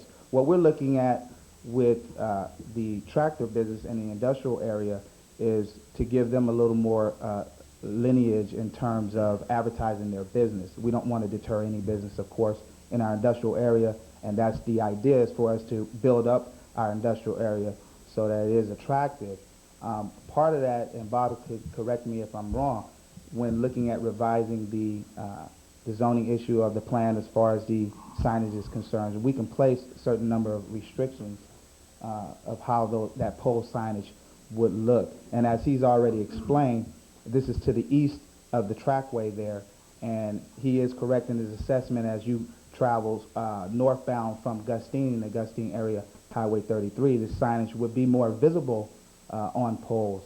I'm not looking for aesthetics of dotting that area of the town with pole signage, but I think if we construe the policy of signage to the extent that it can be restricted of how high these poles will be and the measurement of the signs, I don't think, I think it may allow for it with Bob's expertise in drawing it up. So from that perspective, the primary concern I have also is aesthetics, but on a twofold issue, giving the businesses a little more leeway other than aside from placing those signs up on an actual structure.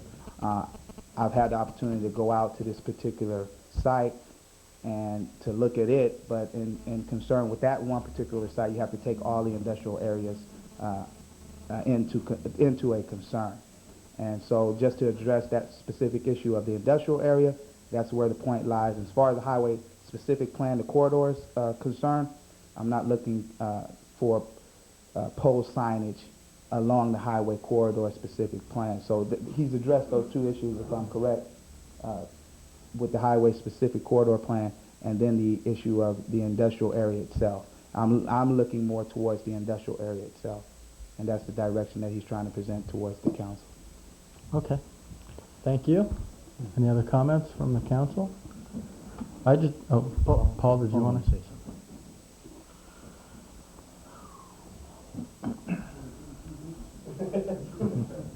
Yeah. Paul Wallace, 29007 Highway 33.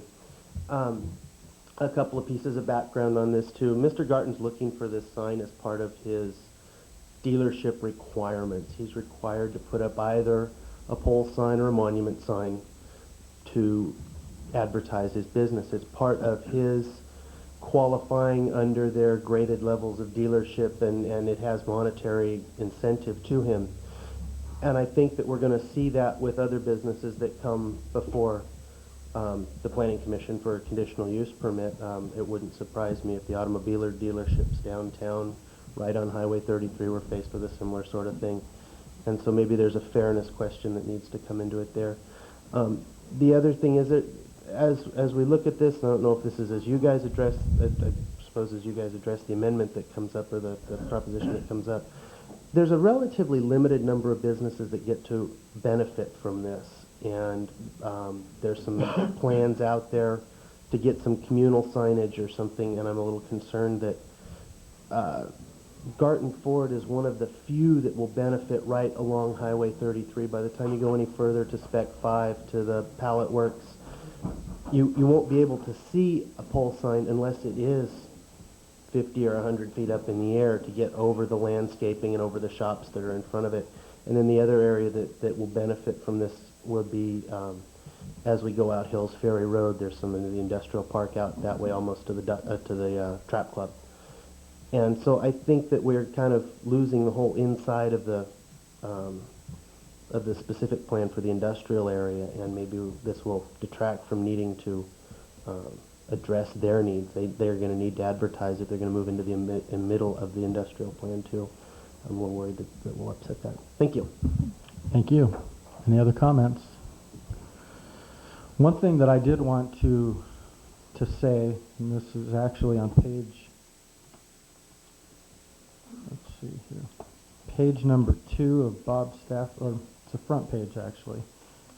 It says page 2 on the bottom, where it talks about number 5, changes should be considered in the commercial and industrial sign standards outside the downtown and Highway 33 corridor areas. And I know a couple of you have alluded to that. I believe it was about a year and a half ago when this issue came up. And, you know, one of the pieces of property was a piece near the industrial, right there in the industrial area. And at that time, we said that we needed to make sure that we looked at differentiating between the downtown, between the industrial area, and so that, I guess that's something that I think we need to consider again, because we did talk about that about a year and a half ago when that came up, and I agree. You know, we're planning on doing our $1.4 million downtown project this summer, and I think we have the standards in place for the downtown. But as we start to put in, and there's something later on the agenda as far as even more possible improvements in the industrial area, in addition to the $1 million that we have set aside already as part of our redevelopment agency plan. But as we start moving in that direction, we need to have some firm policy in place. That way the planning commission doesn't have to keep addressing it, and that way, the people, the Tom Gartons and others out there, are sort of left in limbo because, as Timothy pointed out, they do have, Paul just pointed out, they have their dealership standards, and so we do need to make sure that we work with them to fulfill their needs, because we can't forget they are our businesses, and this city's not going to operate without the businesses in our community. And I would just hope that we would seriously consider this piece of the staff ordinance here, or the staff memo, where it talks about this commercial and industrial area.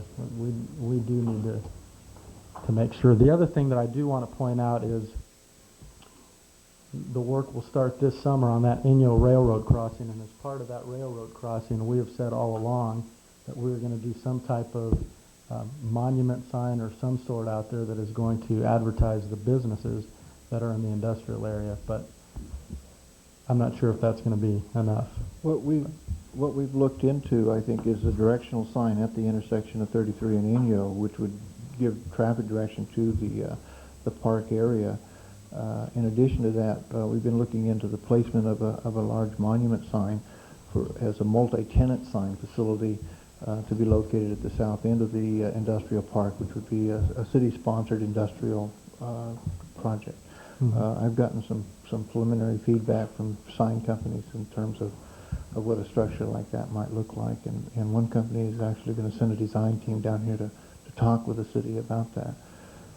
That would be something that I would see. It'd be the city would sponsor it, and the businesses could rent space on it, because it's not just Garten Tractor is uniquely located with respect to where they could get a low pole sign and do some advertising effectively on Highway 33, but we have another number of other industrial tenants that like to have recognition in that park area that don't have that kind of frontage. So, Cleve, as far as this monument sign, that's part of the funding that we had received on the Inyo Railroad crossing, so that's something that would be funded already, wouldn't it?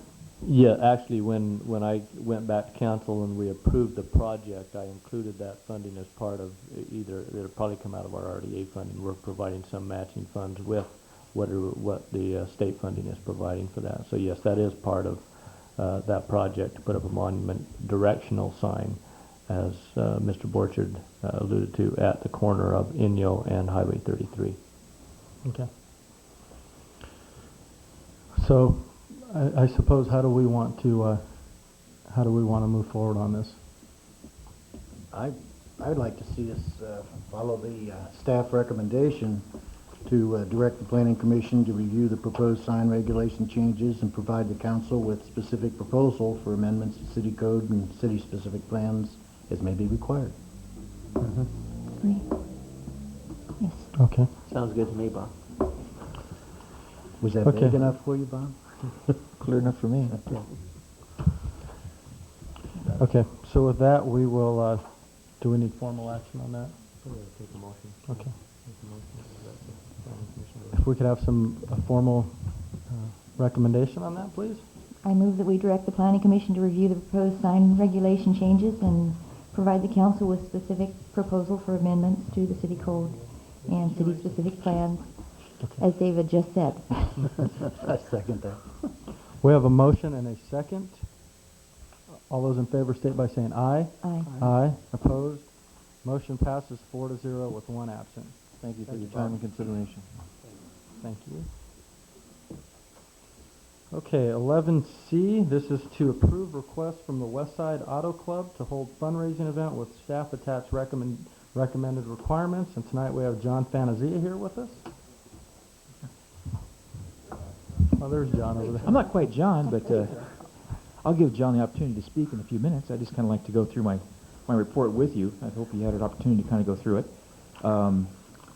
We have been approached by, as a city, by the West Side Auto Club to hold the Newman Fun Run again this year on Sunday, April 16th.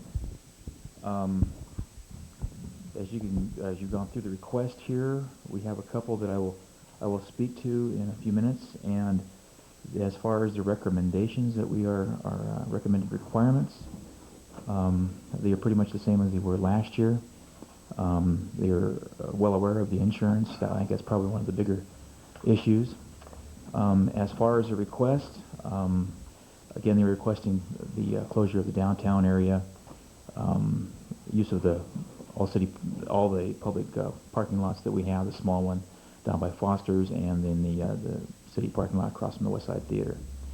All the rest of them are pretty well standard. The two that I would like to kind of discuss with you is one is that they are requesting that the city provide the officers of the Newman Police Department for security for the event, and that they are looking at sharing the cost of the overtime for the regular officers, and that would be a direct cost for the hourly officers of our reserve officers and any outside staff I may have to get. I've placed a request from the Gustine Police Department for any officers that I may need over and above our regular staffing and our reserve staffing. I have kind of equated the cost. Last year, the overtime came up to about $1,355. I think that a direct cost for our overtime this year would probably be closer to about $1,200. This is largely due to we're changed over to 11-hour shifts. Last year we were on a 5-2. That's 5 8-hour shifts per week. Our normal staffing for that Sunday would normally be 2 to 3 officers. I'm having to have about 11 officers on. So it's kind of an indirect cost, so you have a kind of a total picture of what we'd be looking at, because these 11-hour shifts have a thing called a payback day, just because of the nature of the amount of hours that they're going to be working per year, that I get 5 days per year for training or for whatever purposes that we deem necessary throughout the year. We use 2 of those payback days for our Millennium non-problem, I guess, but we had to be geared up for that, so we used 2 of those days, one on the 31st and one on the 1st. This would eliminate one more of those days if I do that. This is a non-budgeted item, so I don't budget overtime. I wasn't really thinking when I was doing my budget last year, I was told that we would probably not have this event. So kind of an indirect cost, because I will have to have a payback day that we're looking at here. You're looking at about another $1,300 that would actually be an indirect cost in addition to the $1,200 that I've indicated that we'd be looking at. So you'd be looking at a total cost for security for the event of about $2,525. That's just for your information at this point. And the other request that they have is that the council not require the out-of-town vendors participating in the event to purchase a business license with the city of Newman. My understanding, this is pretty much a local event. I don't know how many vendors or how much impact it's going to have. These are individuals that don't normally pay sales tax to the city of Newman and wouldn't without a business license. So those are the only other changes. And my last line here is basically on the requirements, is if there's any other requirements that City Council deems necessary, that I would be more than happy to entertain those and discuss those with you. Questions for the chief? Why don't we go ahead and let John come up and let us know what he's doing, and then if you either have questions for the chief or for John, at that point we will ask them the questions. This is the real John. Thank you, Mike. Thanks, Mike. Just for the record, I live at 1339 Stevens, and I do not have a shed.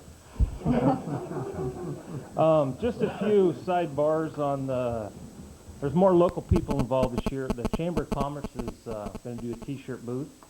The Rotary's going to handle the beer, which is a big help on the insurance because they have their own insurance. The Newman Women's League is doing a sausage booth. The Orstima Boosters Club is going to have a tri-tip chicken and beans booth.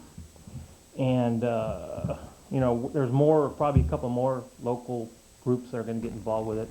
Our whole idea this year was to get more local people involved. The club wasn't directly involved the last 2 years. I don't know if you know, the person that put it on last 2 years has moved out of state. So we wanted to keep it going, so we got involved, myself and some of the local Harley owners. So, we're trying to keep it going and appreciate your help. Okay.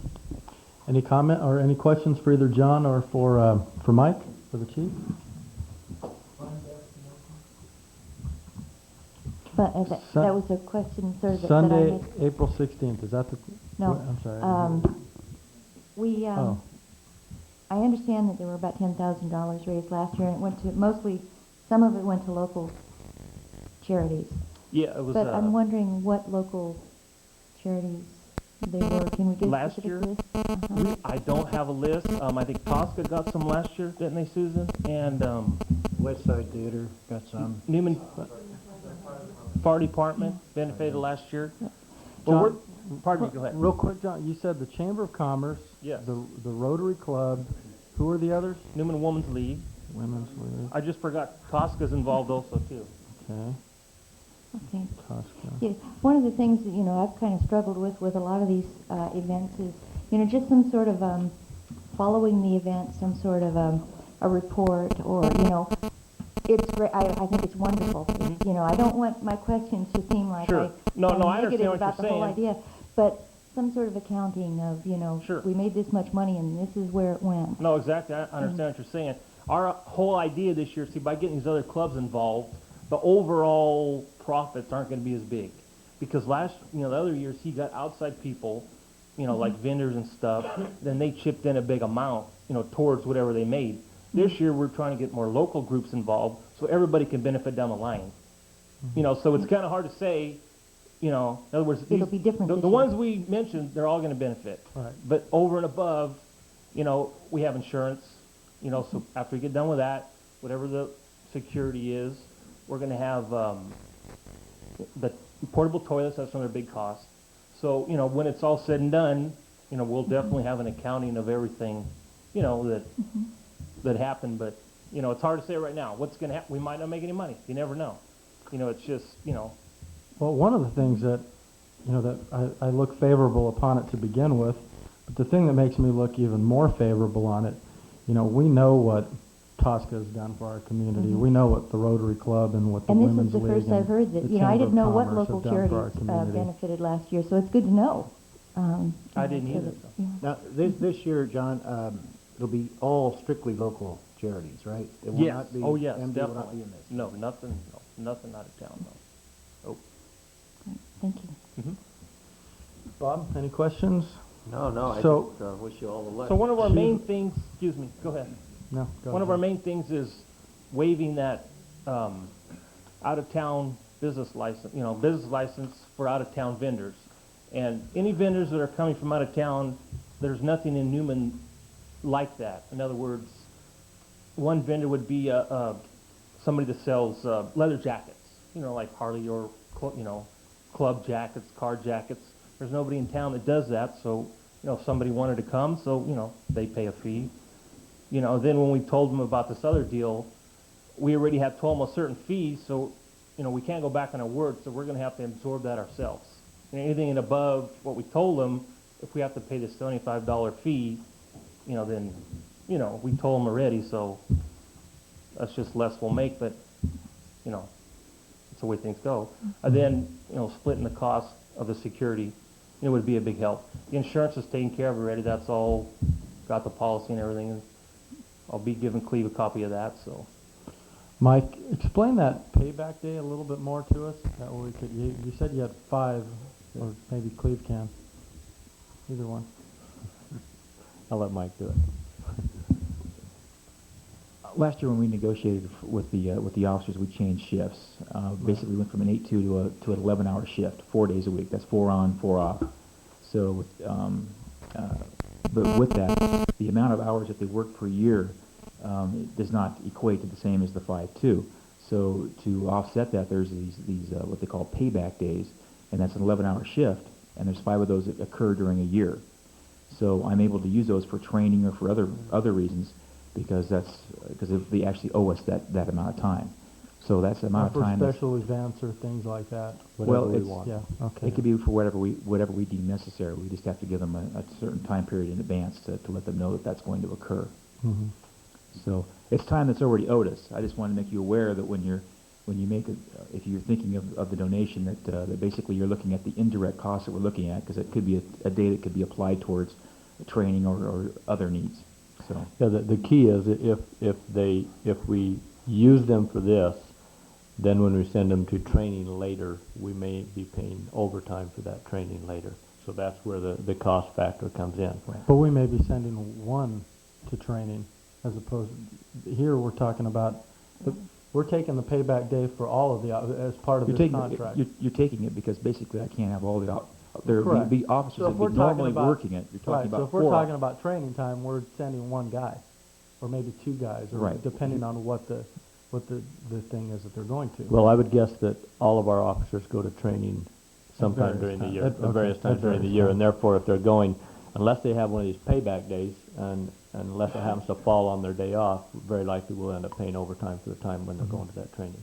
So, Is it use it or lose it on this payback thing? I mean, or you'll find a way to... We'll I'm use just it. saying- I will use it. Okay, just making sure. Well, I'd like to hear from the other council, because I personally, and like I said, in light of, these other service clubs being involved, I mean, to me, not that the charity it was going to was very, very worthwhile, but, as we know, the funds weren't staying here for the most part. There were some, but I'm looking at these different service clubs that are involved, and geez, we just need to look throughout the entire community as to what some of these service clubs, what all these service clubs have done in our city. And anyway, I'd like to hear from the other council. Can we legally waive the business license fees? Is that something that's... I suppose you can. You actually have, as part of your ordinance in place right now, you waive those business license fees for fall festival participants. That's a registered nonprofit organization. No, for any participant in the fall festival, the business license fee is waived. Is that correct, Margaret? So whether or not they're nonprofit, for-profit, whatever, their business license fee is waived, or the business license requirement is waived for the fall festival. Okay. How many businesses do you expect in that category? It's hard to say. I'm going to say maybe 5 or 6 at the most. Like everybody in town here that's participating is nonprofit. There might be a couple businesses that have, a booth or something on the street, but they would already be covered, right? Because if they have a business license in town, business, sure. Yeah. A business in town might have a booth, say in the parking lot or something, but they're covered already, right, under a business license deal. So yeah, I'm saying 5 or 6, at the most. That's as of right now, and we're pretty much filling up our spots already. So, when we want to save some more for local groups. That's what I was going to ask. I mean, how many of these are going to conflict? Because I know, for example, just as far as, are there going to be too many of these that conflict with the local ones? No, we're not allowing anybody from out of town that somebody here could do the same thing. In other words, the food booths we're having, everybody's doing something different, so nobody conflicts. Right. And, So I'm saying like the Rotary booth or the Women's League or Tosca or something. No. There's not going to be a conflict. There's not going to be a conflict between those, no. Okay. Well, why don't we get that one out of the way first? If go ahead. Margaret, would you like to address the business license issue? She has some concerns on this, and I'd like her to be able to address those before the council takes action on that. The main reason, or what I would want council to think of before they waive the business license fees, one, these are outside vendors, which means we do not get the sales tax on anything they sell. It goes to the point of sale, which is usually their home base. 2, they're competing with local merchants. And 3, they're competing with the booths, which are nonprofit organizations, for their dollar as well. So we're not receiving the sales tax from their work. We're not receiving the business license. They're competing against merchants in town who are paying the business license fee and have the cost of doing business attached to them. And these for-profit merchants aren't paying that fee. And that's somewhat inequitable to our merchants in Newman, who have to pay the $75. Margaret, what would be the one-day fee for a business license? It's $75. $75. There is a cost of processing that. By the time you get that aside and the little business license tax that goes with it, that's the fee, if it's a year or a day. What did we do this is the 3rd year, what did we do the last couple of years? I was not aware that outside vendors were coming in last year. So we waived it last year? They didn't get it last Oh, year. they did. Oh, I see. Oh, We didn't Gotcha. catch it out because we were there before. well. What do we want to do? My main concern is as far as making sure that the local groups, as far as, there isn't something that conflicts with them, and it sounds like John has said that there aren't. Charles? Ones that conflict. Let Mike address this. He was at the last chamber meeting, and Oh, okay. he explained it pretty well. All right. My name's Mike Maldonado, 960 South Avenue, Gustine. Okay. I was at the last chamber meeting. Basically, the event that we're going to try to have annually is, last year was, I would believe, half of the proceeds went to MDA. MDA is a great organization. Nothing against them, but the $6,000 or whatever the sum of money went to MDA down in Los Angeles needs to stay here in Newman. At the present moment, we have, per se, 2 outside nonprofit groups that will be helping with the event. Crow's Landing Baseball, the West Side Dancers out of Gustine, which will be helping Tosca sell the 50-50 tickets, the general raffle tickets, throughout and down the street. Right now I have the Oristema Boosters that are going to do the cooking for the tri-tip and the chicken. Women's League's going to do the sausage on the south side of town. Rotary will do the beer booths, one on both sides of town. I'm hoping Tosca or some other group will come up and do the Pepsi for us, which will be one on each side of town. Basically, all the organizations are here in town. Chamber's going to do the T-shirt sales. Basically, the West Side Theater is going to have their theater open. Robbie Fonseca is going to come in with his art, have an exhibit in there. We have a $250 poker walk, which the Sons of California, which are local writers here on the West Side, they're going to man that. Basically, we have vendors coming that are not in conflict with the businesses in town. Everything that we looked at, that we basically chose and picked what we wanted to come in. We had other people approach us about producing shirts for the run, cooking at the run. I basically said, no, that's not going to happen because we don't want this conflict, pulling $1 here to go out of town. We just keep it in town. And basically, we expect about 5,000 people on this one day. we're hoping to generate about 25,000 bucks. I think our expenses are about, now are going to be about 7,500, where I was figuring about 5,000. So the more help we can get, the more of these expenses we can cut, the better off we're all going to be at the end of that day. The city works department is pretty well stepped up to the plate and helped us as far as the barricades and setting this up with some help in finding where the electrical outlets go for the bands. We will have 2 bands, one on the north side, one on the south side. And then the vendors will be in the main parking lot. And the event starts at 11 and ends at about 4:30. And since it was a chamber meeting, I imagine all the downtown businesses had an opportunity to comment too. And I mean, I'm just thinking, we have restaurants and bars and things that sell There are those 11, products that they're okay I with. think there's 11 businesses that you could either get something to drink or get something to eat through up and down Main Street. That's including the 2 food booths and the 2 beer booths and the 2 soda booths. There's about 11. Basically what happens here today determines on what I do starting tomorrow as far as going around and asking people for basically find an actual donation to help cover the cost. That's my main project right now, trying to cover all these costs by the end of the month. That's my goal. Right now I've got some good money coming. It's just a matter of approaching 2 other big hitters, and I'm pretty sure we can get it covered. But if we can split the cost on the police department and waive the vendors, that would truly help. And I'm sorry, if you mentioned it earlier, I didn't remember it. But how many outside vendors are you talking about? Approximately right now, looking at my list, there is about 14. 14. Now, 14 out of the 14, there's probably 7 committed, actually committed. We just have to get back to them on if there's a fee, if there's not a fee.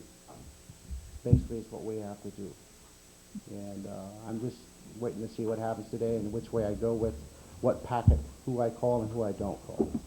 So you're not charging them any kind of fee at all to bring to come and have a booth other than, are you charging to set up a booth or anything for them? No, they'll have their own, well, what we're going to do is, if we have to charge them the $75 to come in, we'll have an empty parking lot, I can guarantee you. Granted, she was correct. Those dollars will leave the town, but that is the only dollar that will leave the town. Most of the vendors that came last year are not in conflict with the businesses downtown, and the majority of those businesses are closed unless you're a drinking or eating establishment on that day. But majority of the vendors cater to motorcycle, cater to the car clubs. In fact, we'll have Indian Motorcycle back again for a display. Fem Gear with a fashion show. Snap-on's going to come out with their big truck with the latest of tools, tech stuff, motorcycle lifts. We have one group coming out that they call themselves the Sierra View Enterprises. Basically, it's novelty. They have helmets, rings, wallets, stuff like that. But there are only 2 food booths per se. And basically, I approached Rhonda Paul on the Oristema Boosters about that because they have such a great big force of people that they can pull this off and be able to handle it. And we're trying to give them an estimation about 700 people are going to eat. And I don't really want anybody else to come in, but just we have this poker walk. The poker walk is 5 locations. You draw a card. It's a nice thing. It's fun. It keeps people moving around town. Our first location will be the West Side Theater. When you walk into the West Side Theater, there will be 2 guys from the motorcycle club there stamping your paper. You get to see the exhibit of Robbie Fonseca. Buy a margarita there if you'd like. Then the next stop will be down at the major food booth by the Pioneer Drug. Then you go back to Bleacher, back to the St. George, which in turn you will be going through probably the vendors and stuff, and then over to the St. George, back down to Foster's, from Foster's to Bleachers, and then back to the information booth where the Sons of California will have their little booth where they will tally up who has the best hand and the best low hand. And, you know, again, I want to say, I don't want to sound negative, but, you know, we'd have to ask all these questions because it's our responsibility And John to was ask right, these questions. we have basically 0 to go on as far as last year. This I- is new for us. Yeah, I was a part of it last year, but I just helped. I didn't really do any of the paperwork per se. Well, I just wondered on the Newman Fall Festival, do you charge the vendors a fee to have a crafts booth? How much do you charge? $50 for the nonprofit, and then they pay a percentage Of their income? proceeds.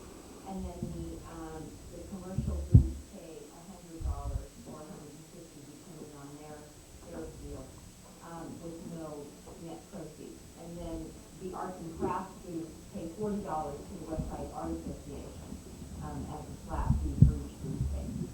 So there's a structure to how they do that. But the number of commercial booths that we actually get, we only have maybe 4 commercial. Booths that come. Everything else is nonprofit or the arts and crafts people who are, you know, they don't have a commercial space. They're just at home and make things. Okay, thank you. Thank you. Thank you. Thank you. Bob, any comments? No, just one question. You said as far as the food booths, that would be only from Oristemba, they would be the only food booths in town, or would there be 2 outside? The only food booth will be the concept on the north side of town and the sausage booth on the south side of town. Okay, thank you. Besides the buildings that we just went. Okay, thank you. As far as locals, yeah. Yeah. And I just wanted to clarify one other thing about Margaret. She was saying that the $75, the people that come, we're going to charge them $75. But if we have to give it to the city, you know, in other words, if it stays with us, it'll go to a charity. If you get it, it goes to the city. You know, in other words, everybody that pays will pay $75, but we don't know where it's going yet because we already told them that, so we can't say, oh, I'm sorry, it's another $75. Oh, I see. You know So what I they mean. are actually going to pay. They are Yeah, actually they going to pay pay. Yeah. $75 Okay. Yeah, for $75. So, okay. One of the things, that way we could wrap this thing up, is, this is going to be the third year of it. Last 2 years were extremely successful. When Alan moved, we weren't quite sure if this thing was going to happen again. And all of us who have been there know that this has been good for our city, and it brings people to our town. And with that in mind, I just want to emphasize again, I'm looking even more favorable upon the fact that these local groups are involved. Now, if you're telling me that you're charging the 75 anyway, those are going to come back to the community. We know that. As far as, now, are you guys, so the recommendation here is the splitting Split the cost of the on the police. security, yes.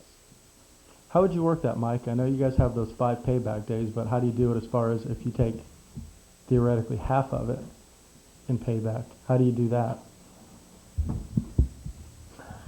Well, I think if I can add here, what Mike has done is he's prepared 2 costs. One of them he gave to you verbally tonight. The $1,200 is the indirect cost that we're going to pay, or the direct cost that we're going to end up paying. He's estimated an additional $1,200 for the cost of basically those other officers we have on that will be working in lieu of that payback day. So the total cost is actually closer to the $2,400 to $2,500, including the payback days and... And that includes the payback day? Yes, correct. And each one of those payback days is worth... This is also including my time and Lieutenant Cade's time, because we have to have all, it takes about 11 folks to be working at that event at any one time. Okay. So. John, this is something that obviously, now that this is going to do really well, obviously this is something that you guys are going to pick up on and continue to do from forward on. Yeah, exactly. I mean, we want to keep, you like to fall Right. I would say, yeah, I would say in light of, because you guys sort of picked this up after Alan had left. Yeah. And I would suggest that since this is hopefully going to be an annual event, and we know how well it's gone, and we know the benefits for the city, and including the local groups, that we go ahead and agree to split the costs on this in terms of, Margaret's concerns with regards to the outside vendors. John's telling us that they have already said that they are going to charge $75. However, being that this will come back to us again next year, then we could specifically say, okay, John, when you contact these people next year, here's what the costs are. Whether or not you want to continue to impose the 75 or just let us impose the 75, however that would work. But, I'm sympathetic to the fact that this thing was dropped in your guys' lap at the last minute. And we want to continue this event. So that would be what I would suggest. If the council feels differently, I'd like to hear it. I agree that the event is well worthwhile. However, we got into this problem last year where we were funding different events primarily from the Business Surcharge Fund. The Business Surcharge Fund is for decoration and promotion, advertising, which this doesn't cover. The Chamber of Commerce is not happy about this. I just feel that we should, this being the first event of the year, that we ought to come up with some plan here. Otherwise, we're going to end up with another $7,000–10,000 that we're putting out by the end of the year with all the different events. If they need upfront money that they don't have, I say we could advance it to them out of the Business Surcharge Fund to be repaid from their proceeds as a loan, but not just to give it to them. Well, this payback day, though, is something that we're actually entitled to. But you're talking of $1,355 besides that. Right. actual outlay, or half of that. Well, as I've said, we know what these different service clubs do for our community. We have seen it throughout the community, you know, and I don't need to list them over and over again because we all know who they are. And, you know, I suspect, and as I've said, this event was dropped in their laps at the last minute. And, you know, we've all been there the last couple of years and we know how successful it's been. And I think we have this payback, one of these payback options available to us. And, you know, we also have this option here of in the next year when it comes back to us again, that they know ahead of time what the rules are with regards to these business licenses. You know, this event is, what, a month away, 36 days away, or 32 days away here. And I just think that if we want to continue to have events like this in the future that are extremely beneficial for our city, then in the initial stages, I think we need to help them to continue to prosper in the future. And I think when they come back to us as far as how well they did, and they have an entire year to plan, then I think that they're going to be able to account for some of these other things that they're coming to us now for. But I think if we don't help them help themselves, then, you know, then we get nothing if this event isn't held in the future. And I think this is a very important event that I don't want to see go away. But, Susan? Susan Mattis, 744 Hardin Road. I would just like to address that in a couple of other comments that you made, David, too. I know later on the agenda there's, you know, kind of the Fall Festival, a little to do with Fall Festival about your budgeting and so forth. As far as, like, you know, the chamber and, you know, the city itself, I think that if you look at these events and Newman as a whole, and some of you will disagree, but, you know, we have the Christmas tree lighting, we have Fall Festival, and we have this Harley fun run. Those are our three main community events. And I think that as a council, you need to take a look at Newman as a city and what events actually promote the city, and come up with, you know, with the idea that you have to spend some money to make Newman, you know, a better place. And these events are for the community and for the residents, as well as the idea that we get visitors to town where you may not see, you know, a direct benefit today or in 6 months, but maybe next year, where some of these people may decide to move to town because they, you know, liked it so much when they came to visit, or they're going to come back and spend money here in our little, you know, in our shops or at our car dealers, or, you know, whatever store, you know, may be. And I think that, you know, that we look at these events for that particular purpose. And the chamber, you know, has worked to make these events successful, and, you know, and I commend these guys for, you know, coming up and taking this event over. Tosca last year was a direct benefactor. We took in $2,500 from the event, and it was given out, you know, in scholarship money. And this year, you know, they're going to put us to work for our money. So, you know, I don't know, it's a little different. But I think that, you know, this event brings in a whole different, you know, type of person, and, you know, a whole different crowd than Fall Festival does.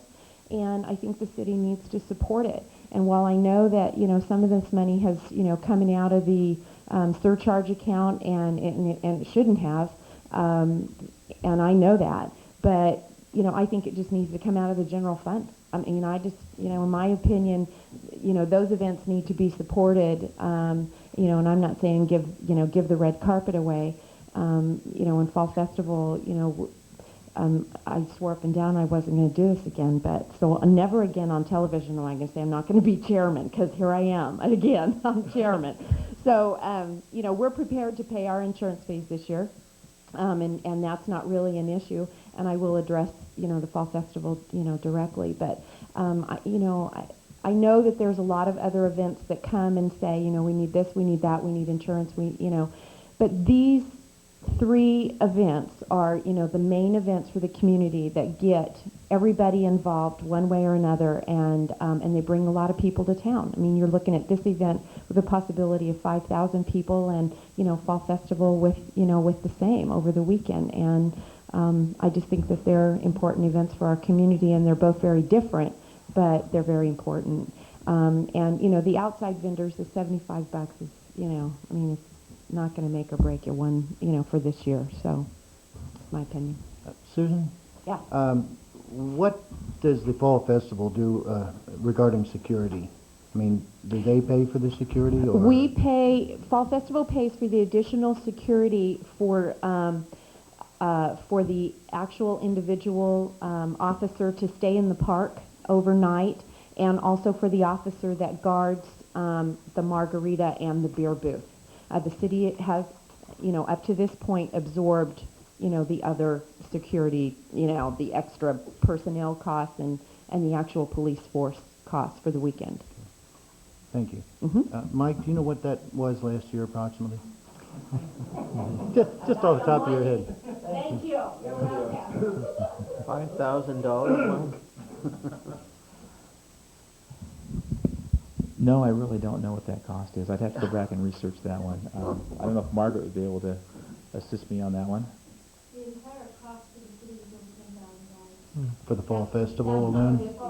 No, that's everything, sure. Well, I got to make a comment because I just following up what Susan said.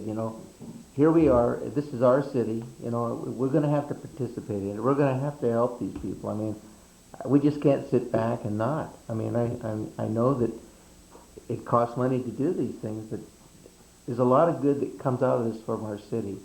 We see people come into our town, and this year we're getting more people involved than ever before with all these different groups. Yeah. I mean, I agree with you, Bob. If we can balance our budget and still do this, that's fine. But I think that's more important. I think it should be budgeted. I think that should be part of our budget. I don't see If why we can leave it out of our the budget. budget and still balance the budget. I think that's fine. Well, Susan brought something up early on in her statement about it being, you could consider it an economic development tool, promotion. Do we have a budget for economic promotion, or community remote promotion, or, rather than general fund? I believe it's $500. $500? Yeah. $500? We don't want to promote much, do we? Let me just, okay. One of the things,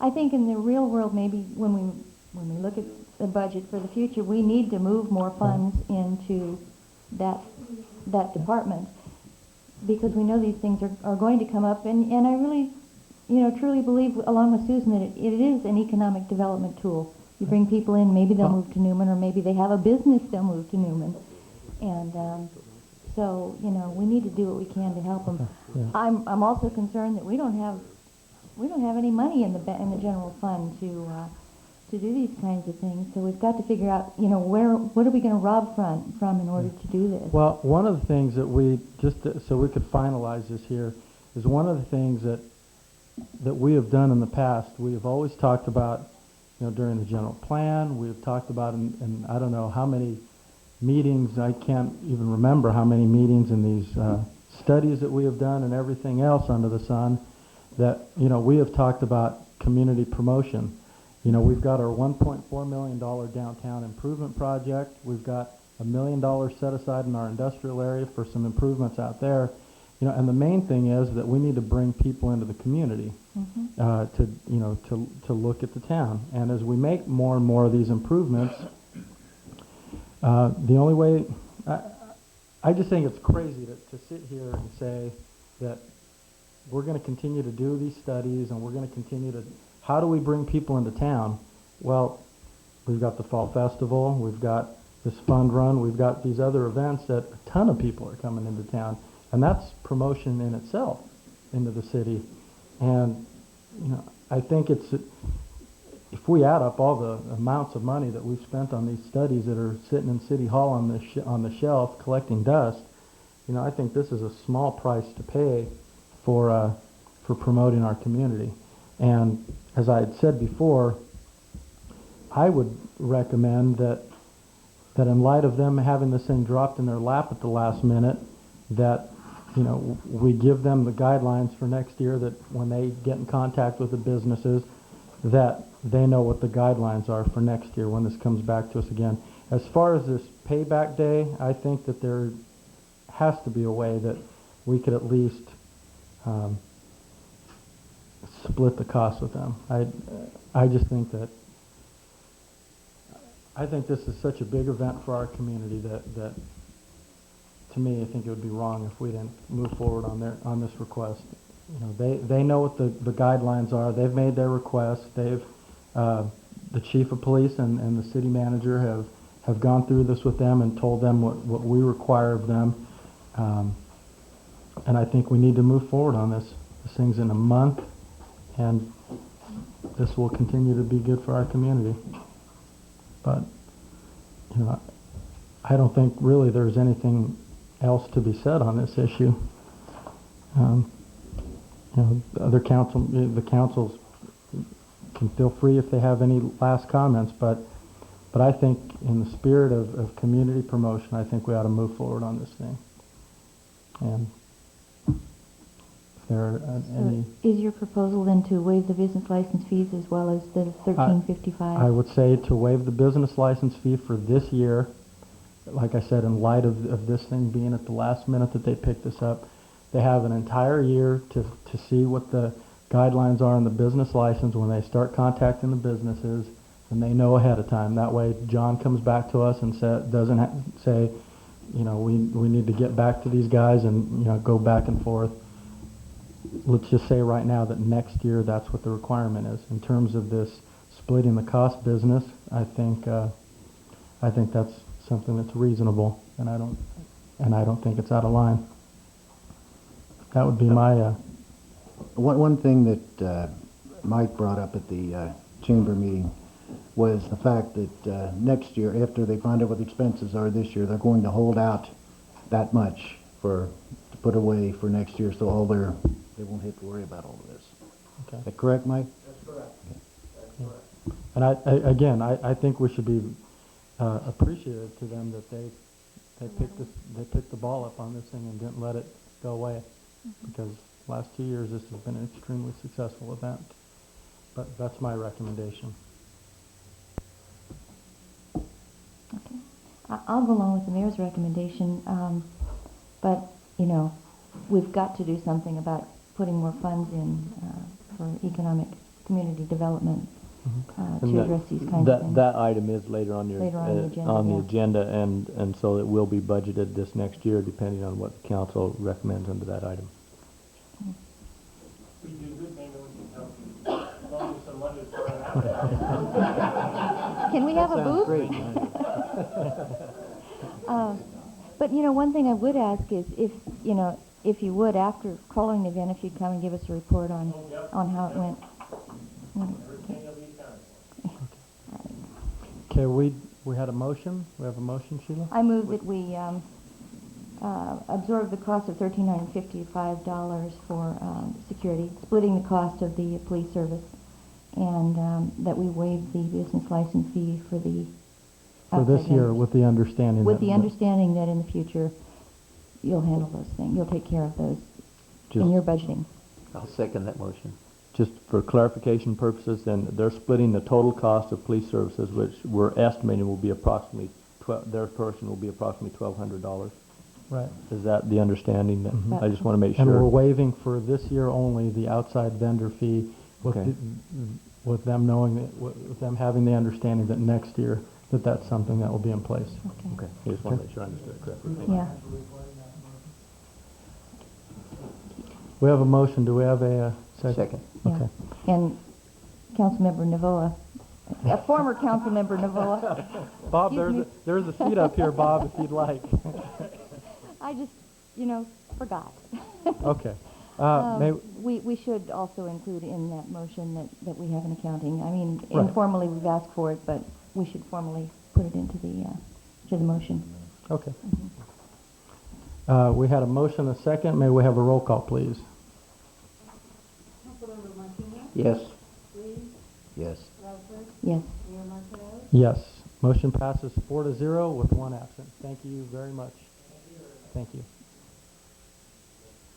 Let's see. Item 11D, I guess it would be. Consider and respond to Tataric request to the Regional Water Quality Control Board to allow a test at the Tataric facility. Cleve? Hopefully we can handle this quickly. I was contacted yesterday by a representative from Tataric who they have now withdrawn that request to the Regional Water Quality Control Board. Apparently there's some problems with that. Number one, they can't get the material they need to actually run a test because it's too late in the end of their season. They do still want to try and, I guess, start up the plant. He indicated they wanted to try to get 300 to 500 gallons of discharge out of the plant. Now, how they can start the plant up and get just that small of amount of water out, I'm not sure of, but they wanted to try to get something out just for testing purposes. I told him, you need to let us know before you do that, and we can review it at that time. So I'm waiting to hear back from him on that. Apparently, from the word he gave me, I have not had a chance to talk to their quality control board, but apparently they said that they would allow them to start up their boiler to run that minimal test to get that 300 to 500 gallons of water.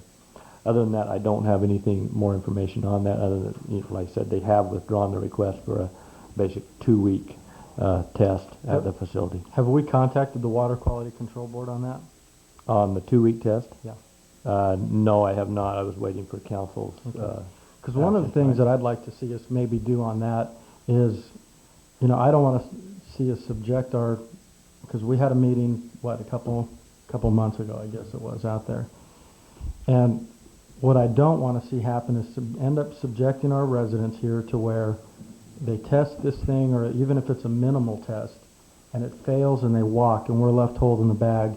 I think what we had discussed, you and I had discussed briefly, and in talking to our county supervisor as well about this deal here, was the request that there be a bond, a performance bond put in place. And I would hope that you would call the Water Quality Control Board tomorrow on that, because, my biggest fear is that they're going to do they'll know on a minimal test if this thing's going to work or not, and we're going to get left holding the bag here. This thing, on the staff report, it says, and we've been out there and we've seen that there's a whole bunch of water in pond number 4, and I just don't want to see us get stuck with this thing. Sure. And that was my recommendation to the council if they were still requesting the 2-week test, is that the only consideration we would have is that some sort of security in the form of a bond or something be required in order to ensure that if they walk away, we have some measure to clean up the property. Right. So. Cleve, one question. Pond number 4 is full of water. What are they doing?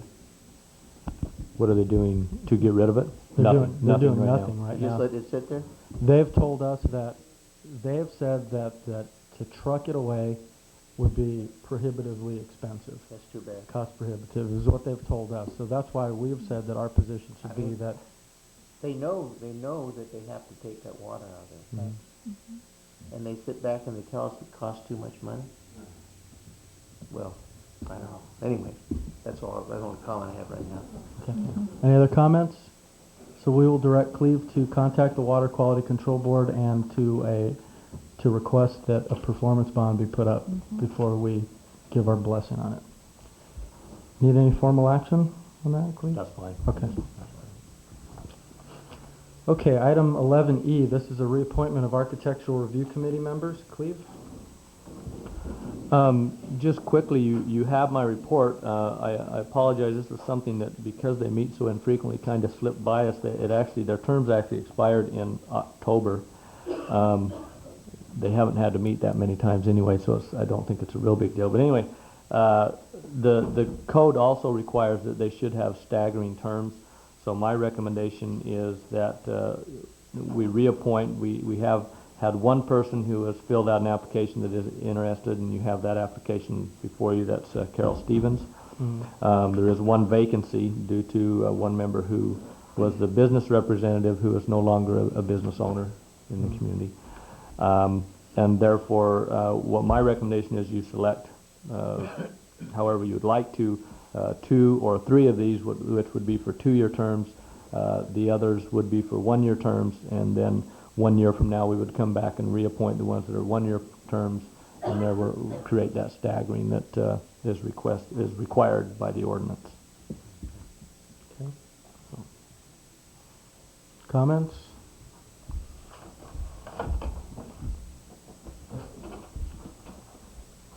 So we want to do 3 of the appointments should be for 2-year terms, 1 for a 1-year term. What was the vacant one? You said 3 of them will be for 2 years.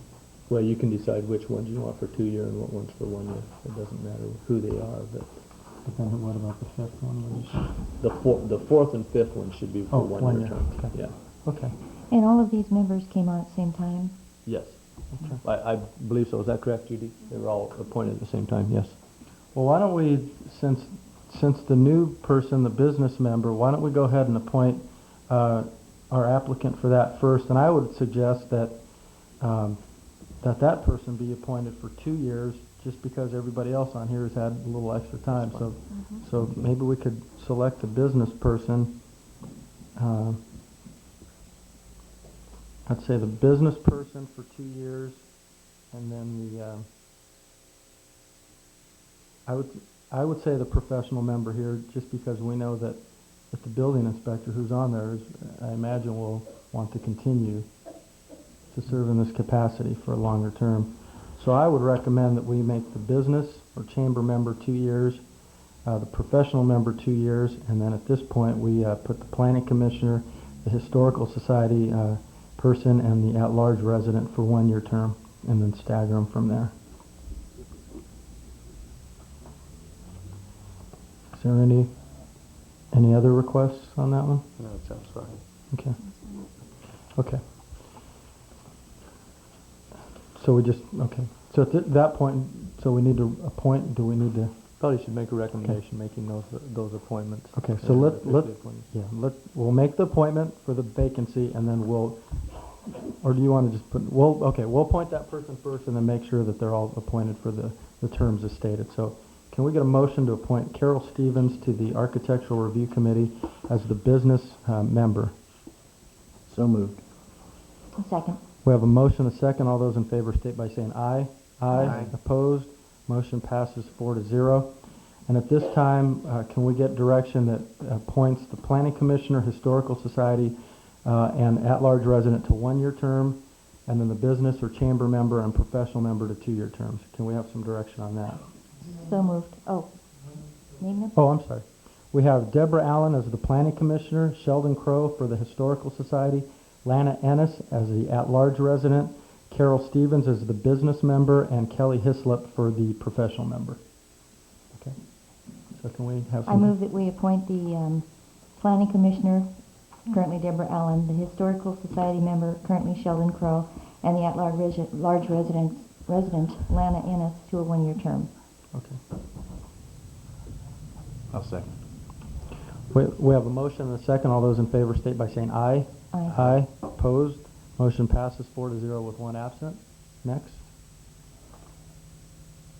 Oh, did you do the 2? You did the 2 year term? Did we already do the 2? No, I move that we appoint the business or chamber member, recently appointed Carol Stevens, professional member Kelly Hislop, to a 2 year term on the Architectural Review Committee. Second. We have a motion and a second. All those in favor state by saying aye. Aye. Aye. Opposed? Motion passes 4-0 with 1 absent. Thank you. Item F, this is a status report on appointment of Parks and Recreation Commissioner, please. You have my report. We did not receive any applications by the March 1st deadline. It's my recommendation that we just open this up until we do receive at least 1 application that we can consider. I have been talking to some people, trying to encourage some to apply. I understand there are a couple who are interested. It's just a matter of getting them in to fill out the application. So publicly over the TV airing, if you're interested, please come in to City Hall and fill out an application for that position. Okay. So if we get more than 1, which who knows if we are or not, Are you suggesting that we just keep it up? Is there a closing date that we should at least consider? I don't think we need to. We'll accept them, as up until the next council meeting deadline, and if we have some by that deadline, we'll bring them to you. If we don't, we'll continue it till the next council meeting and take it from meeting to meeting until we get it filled. Because if we set another deadline, there's no guarantee that we're getting one. This way, council doesn't have to set a deadline. We'll just open it up until we actually get some applicants. So. Okay. All right. So we will continue this until we fill the vacancy. Item G. This is to discuss and direct for the creation of a community promotion program. Cleve? Margaret will. Yeah. Margaret?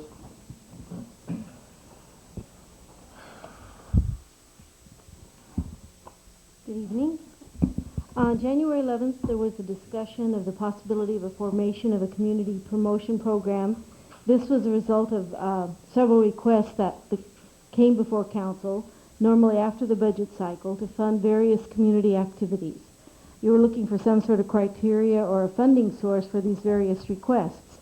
At that time, the direction that was given was that the typical community promotion account, which was funded by the general fund through the department of the council, would remain at the $500, and it would be for the exclusive use of social service activities which weren't fundraising activities, such as the mayor's employment of disabled people, the aging on the agency on the aged, the senior opportunity employment program that helps fund the museum aid that the city has, and that was to remain at $500, be budgeted annually. Then there was a discussion on optional funding for additional community events, and one of the options was the use of the business license surcharge, and staff was directed to take the matter up with the Chamber of Commerce and see what their feeling of this was. And attached you have a response, and the Chamber basically feels that the money should be used as initially directed when the ordinance was created, that for downtown decoration and perhaps advertisement of downtown activities. So at this point, staff is giving it back to council to see what direction you may have in view of the result of the chamber discussion and response. If I can just add one point to that, and Susan will probably come and slap me afterwards for this, but I'll say it anyway. I agree with what we previously discussed concerning the fun run and what's going on, but I feel like I have to caution the council on these activities. As Susan mentioned, we have these three main activities that we currently have in town. 3 years ago, she probably would have stood up and said we have these two main activities that we have here in town. A year from now, it may be 4 main activities or maybe 5 main activities. My concern and caution is that it can go on forever. I've had a person come in and contact me about in the future sponsoring a major Cinco de Mayo activity in town, which could become a major event. As we all know, you have been contacted by the band boosters to assist in sponsoring the band review, which happens on an annual basis. My only caution, and it's nothing negative against these events, they are good events. My caution is how much can the general fund handle? Every bit of these funds that are spent in this way takes away from police services, public works services, maintenance of parks, etc., that these funds can be used for also. So I just wanted to present that for the council to consider as part of the full picture of what we do in considering funding these events. The only charge that has been made to the business license surcharge to fund these sort of activities was the insurance for the Fall Festival. All of the Fall Festival costs and the other activities that have occurred have all come out of general fund. It was just the insurance, and it occurred at a time when, just as the budget had just been approved, and it was absolutely clear there wasn't general fund money for this additional request that we weren't aware of until that particular evening. But all the other funding has come out of general fund. So, and as a point of clarification, also, if we do create this community promotion and put more than $500 in community promotion, we're actually taking it from the general fund. So we don't have any other new source of income No. that we're able to get it from. the concept of economic development and advertising as a mechanism for the fall festival, that's something that I hadn't even considered. Typically, redevelopment money to be used for a community activity of that sort, you don't do that. But redevelopment money. I mean, I just think Right. that it is an economic. But perhaps there might be a way if it's structured. I wouldn't be aware of it, but it's something I could look into. It never had crossed my mind to use our economic development money, which is funded out of redevelopment, and use this as advertisement and community promotion, and perhaps structure something that word it in such a way that makes it appropriate and legal. Is there a way to do that? I have no idea. It never crossed my mind. The thing, It's just typically not. Margaret, the thing I was going to suggest is, and I'm glad you got over to that economic development part, is, we're looking at saving a ton of money on this downtown project with some of these grant dollars that we receive, some of this local match money that's going to be paid. And our goal has been that, we want to put the infrastructure into the downtown and the industrial area and on the highway and everything else. But the other component of that is we need people here. We need to advertise and be able to promote, the different events that we're doing here in town in order for people to come here. And I got to tell you, if Cleve had mentioned it briefly, we had maybe 2 big events and then 3 and 4, but I guess maybe I look at it the other way. If we've got 365 days in a year, I think the more big events that we have in the community highlights our community even more. You have no idea how many people that I've talked to on the other side of the county that have heard about our downtown, that have heard about our theater, that have heard about what we're going to do as far as the ceremony on July 29th. As far as, things that we're doing, people are extremely excited about, having One Flew Over the Cuckoo's Nest downtown. And they're hearing about these things. We're promoting these things. People are coming to town for things that, I can't wait 9 months from now when people come into downtown, they see the brand new sidewalks, they see, the neon lighting and the theater all lit up and, expanding our facade program. And when we start and we have another item here a little later that talks about, even more assistance with Stanislaus County with regards to some of the infrastructure in the industrial area. And, that may be something we need to look at as far as the we've got this $1 million set aside. No. And I'm saying, right, and that's your job to talk to our redevelopment attorney and make sure that everything that we cover all of our bases. But again, part of putting the infrastructure in and doing all these other things, part of that, the second component is you have to promote your community. Who knows?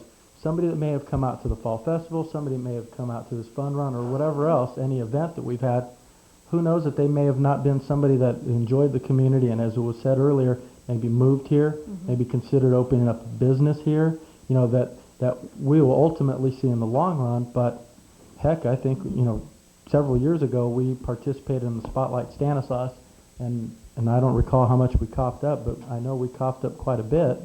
And, the more things that we could promote locally, that local people are involved in, that show what we can do in our city, I just think that we need to do more of that. And so I would request that maybe we have Cleve and Margaret get a hold of our redevelopment attorney, find out what we can do. Part of economic development is having people here promoting our city.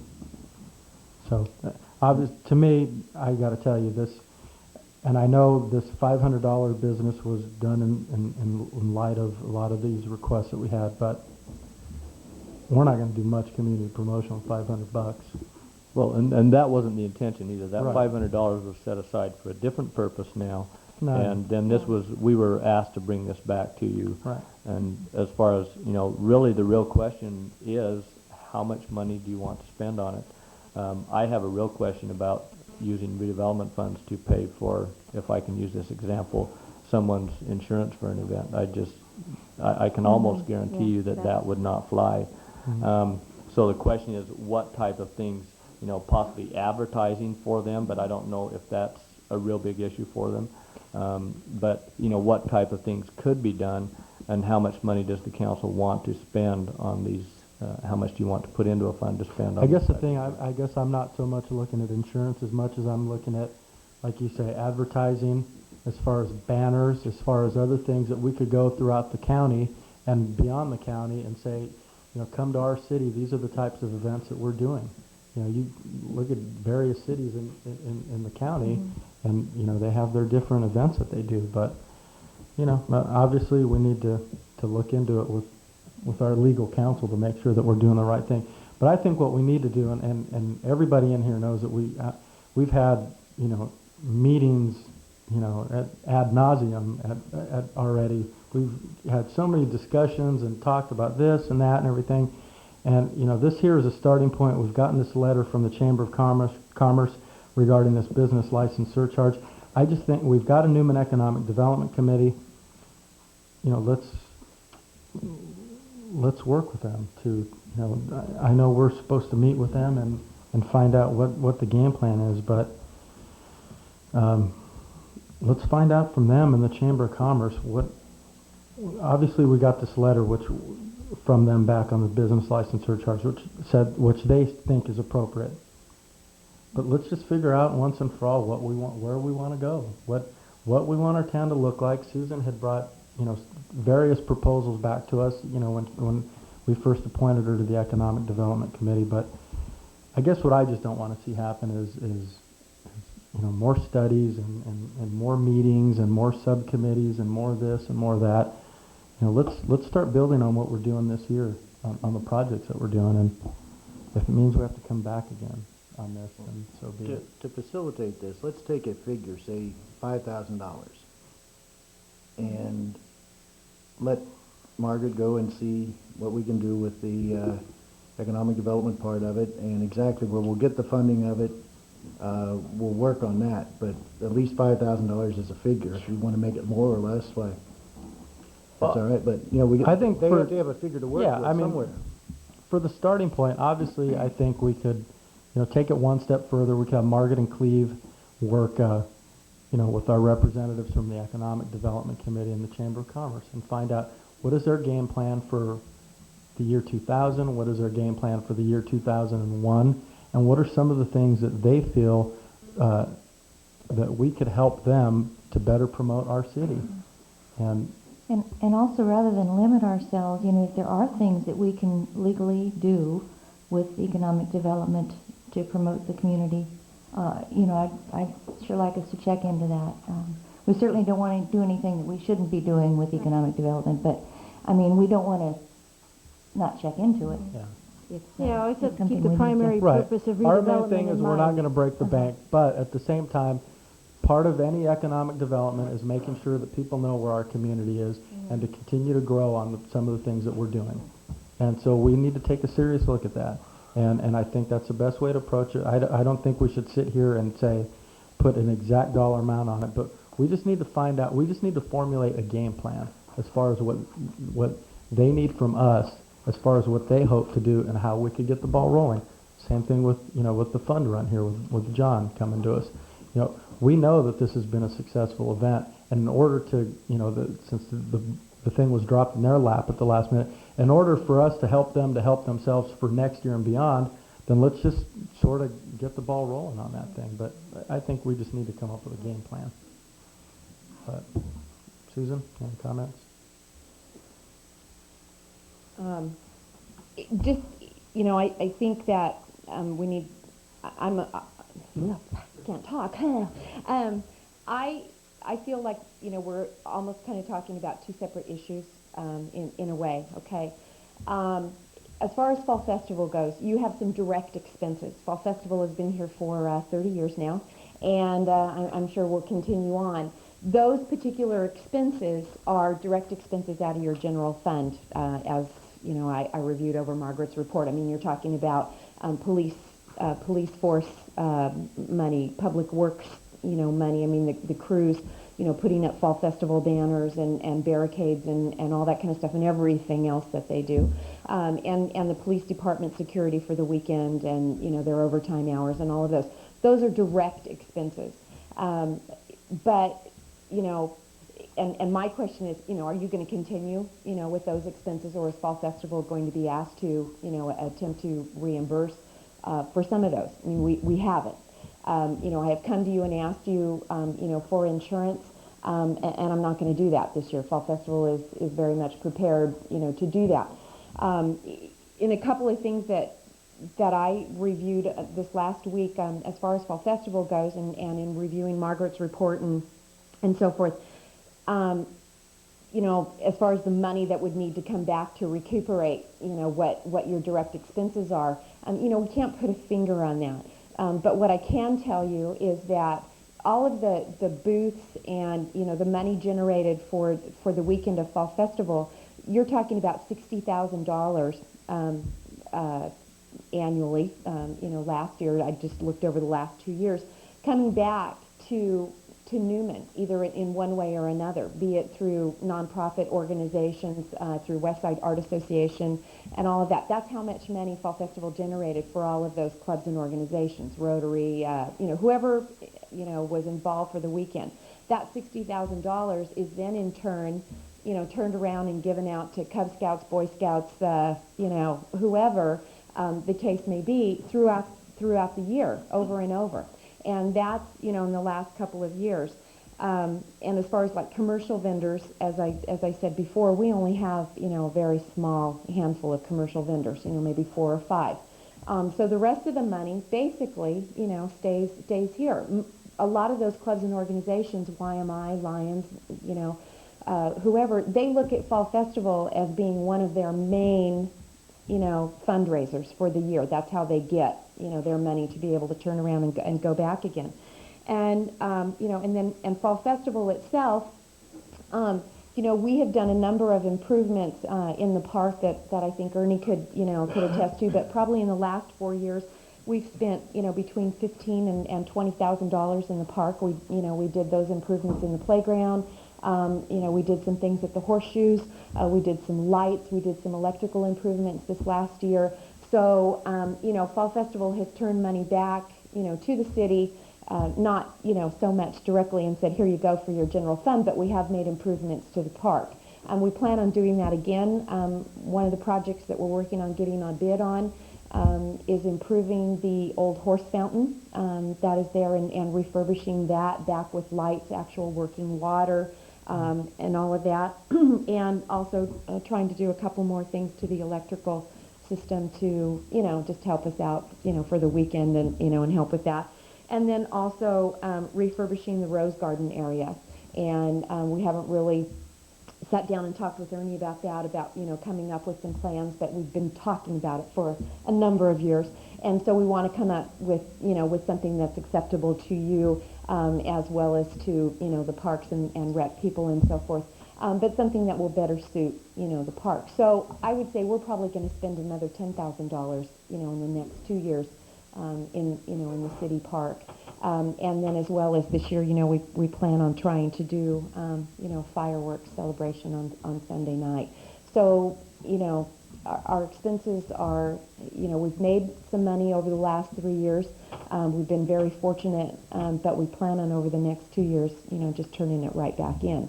So, you know, my question to you tonight is, you know, how much are you going to, you know, put out for the Fall Festival? Are you going to, you know, continue with that? Do you look at that as just being absorbed, you know, into the general fund as part of your department's expenses? And then certainly as far as, you know, city promotions and so forth, is that, you know, considered part of it? Or, you know, will you be looking at, you know, trying to do, you know, maybe additional promotions as far as like citywide advertising for the merchants and, you know, and those kinds of things. And I know the chamber is, you know, hopefully looking at trying to make some of those things come across. So. Okay. Susan, again, you know, I don't want to say, I'm not saying that there's, I think it's a great event. It's wonderful. I mean, I love the Fall Festival. But, you know, one of the things we talked about with the fun run is afterwards coming in so that we can better make a decision and justify the city's expenditure some quantified information, something Sure. that we can use to quantify the investment, if Sure. it might be considered an Sure. investment. Yeah, we've never, So, we've never yeah. been asked to bring it back, but we certainly, we Yeah. certainly will. Well, no I mean, the problem. things you've mentioned, I think it's wonderful. I never knew that these were the kinds of things that the Fall Festival was Well, we was try to funding. keep enough money from year to year, obviously, to be able to get started, for the Mhm. following year. And last year, we didn't really do anything because we were waiting to see what we were going to do with the Millennium Project and, and all of those kinds of things. And frankly, at that point, I wasn't going to be chairman, so I didn't really care. But now, I care again. So we're going to do a few things like that. So, and whether, how much of a fireworks exhibition and that kind of stuff, that's still to be, we're going to try and do a special mailing to raise some money for that. So we'll hopefully raise enough for that. Thank you. Dave or Bob, do you have any questions? No, I think that's great. Mhm. It's good hearing all those things Yeah. it's unfortunate, we don't know these things. I mean, it's like Susan telling us, and that's Yeah. great Yeah. news. Mhm. So what do we want to do?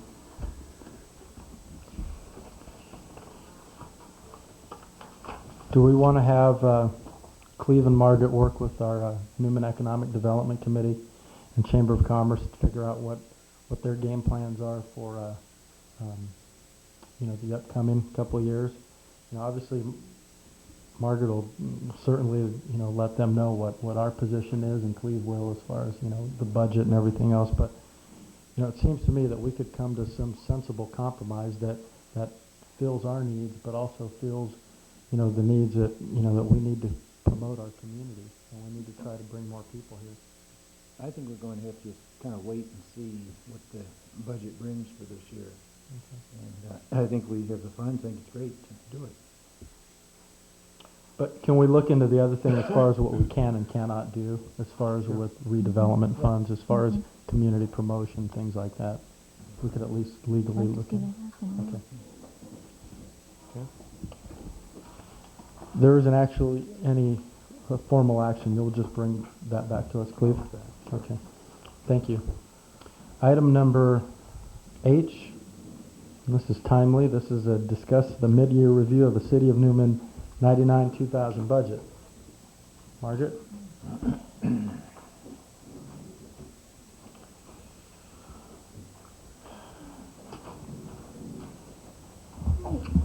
Once again, just to recap quickly, you know basically that every expenditure the city makes has to have council approval.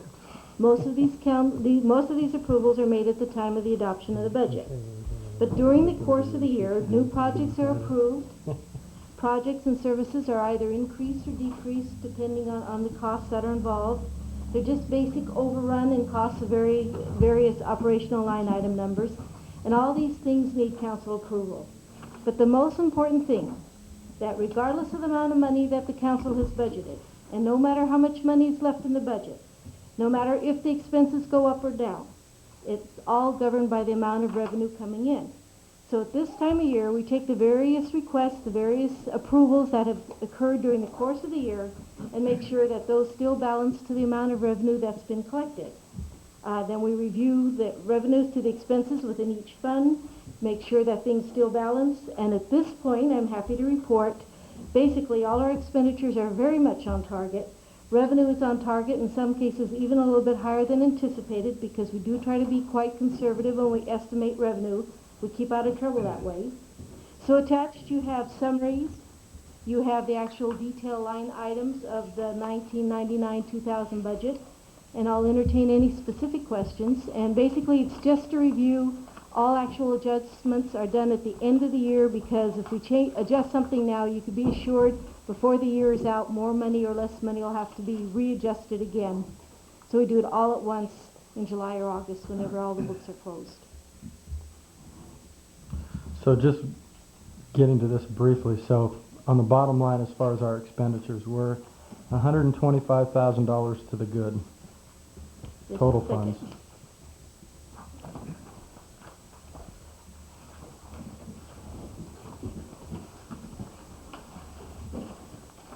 He's looking at page Basically, 3, Margaret. expenditures have increased to 125,000. But a major portion of that are projects that council approved after June, whenever in September when we adopted the final budget. One of the primary projects is a storm drain study. Mm-hmm. Also RDA, we have the cash sitting in there, but at the time that the budget is formulated, we're not really sure of the specific projects we're going to be doing. So you have approved projects since the final budget, and that's the increase. Right, I was looking Of at the wrong expenditures. page here. Excuse me.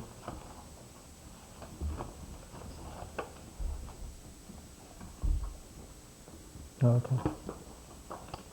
Are there any other questions on the on any of this? Now, Margaret, I have one question, and actually this. Let's see where the heck it's at.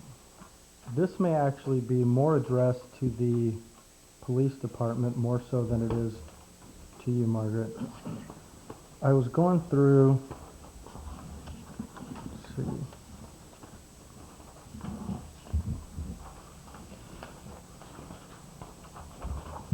I can't find it specifically in here, but one, actually, well anyway, I know exactly what I was going to inquire about. One of the things that I had noticed in here, and this is a trend that I have seen, in the last couple of years, and I know we have, sort of talked about, and it's kind of, gone and come back and everything, is my concern. I've noticed in some of these costs, the continuing costs for retraining officers. We, in the past couple of years, I believe we've had a number of them that have left. We've had a number of them that are actively testing elsewhere. And I guess I guess we don't maybe see it. It doesn't maybe so much come right out and look at us on when it comes to the budget. But the thing I'm concerned about is that we're training these officers. They've got the 17 weeks of training for the field training. We send them to these classes and everything else. And they're gone. They go to a bigger department, and it just seems like we're always losing out. We're always losing out on these costs with the training and these classes, and it seems to me that that it's a matter of, and I know we're going to go through the process later on this year, but.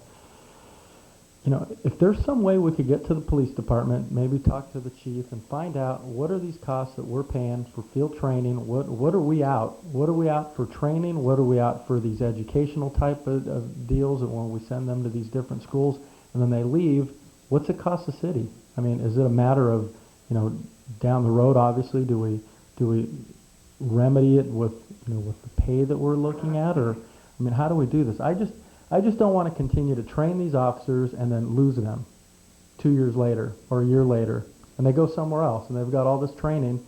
I was fortunate enough to be in the last board when we hired, and we had a number of them that almost half of them that were no shows, and I just don't want to continue to have us incur these costs, train these officers, and then they leave.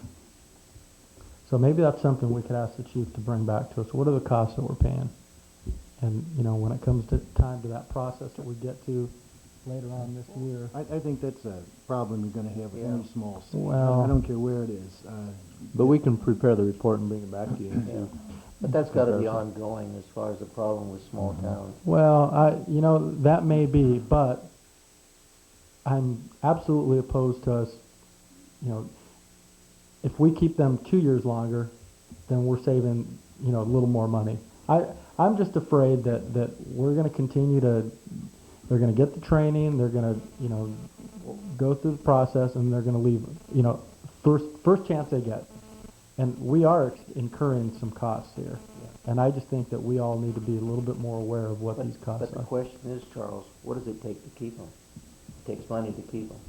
And that's and I guess that's what my point is. I mean, if we're paying this money, and it's going out the window in training and everything else, does it make more sense to increase the pay and try to entice them to stay a little longer, or do we continue to train and do the field training, and then in a year from then, we're going to lose out on all that, or do we at least make ourselves more aware of what it's actually costing us?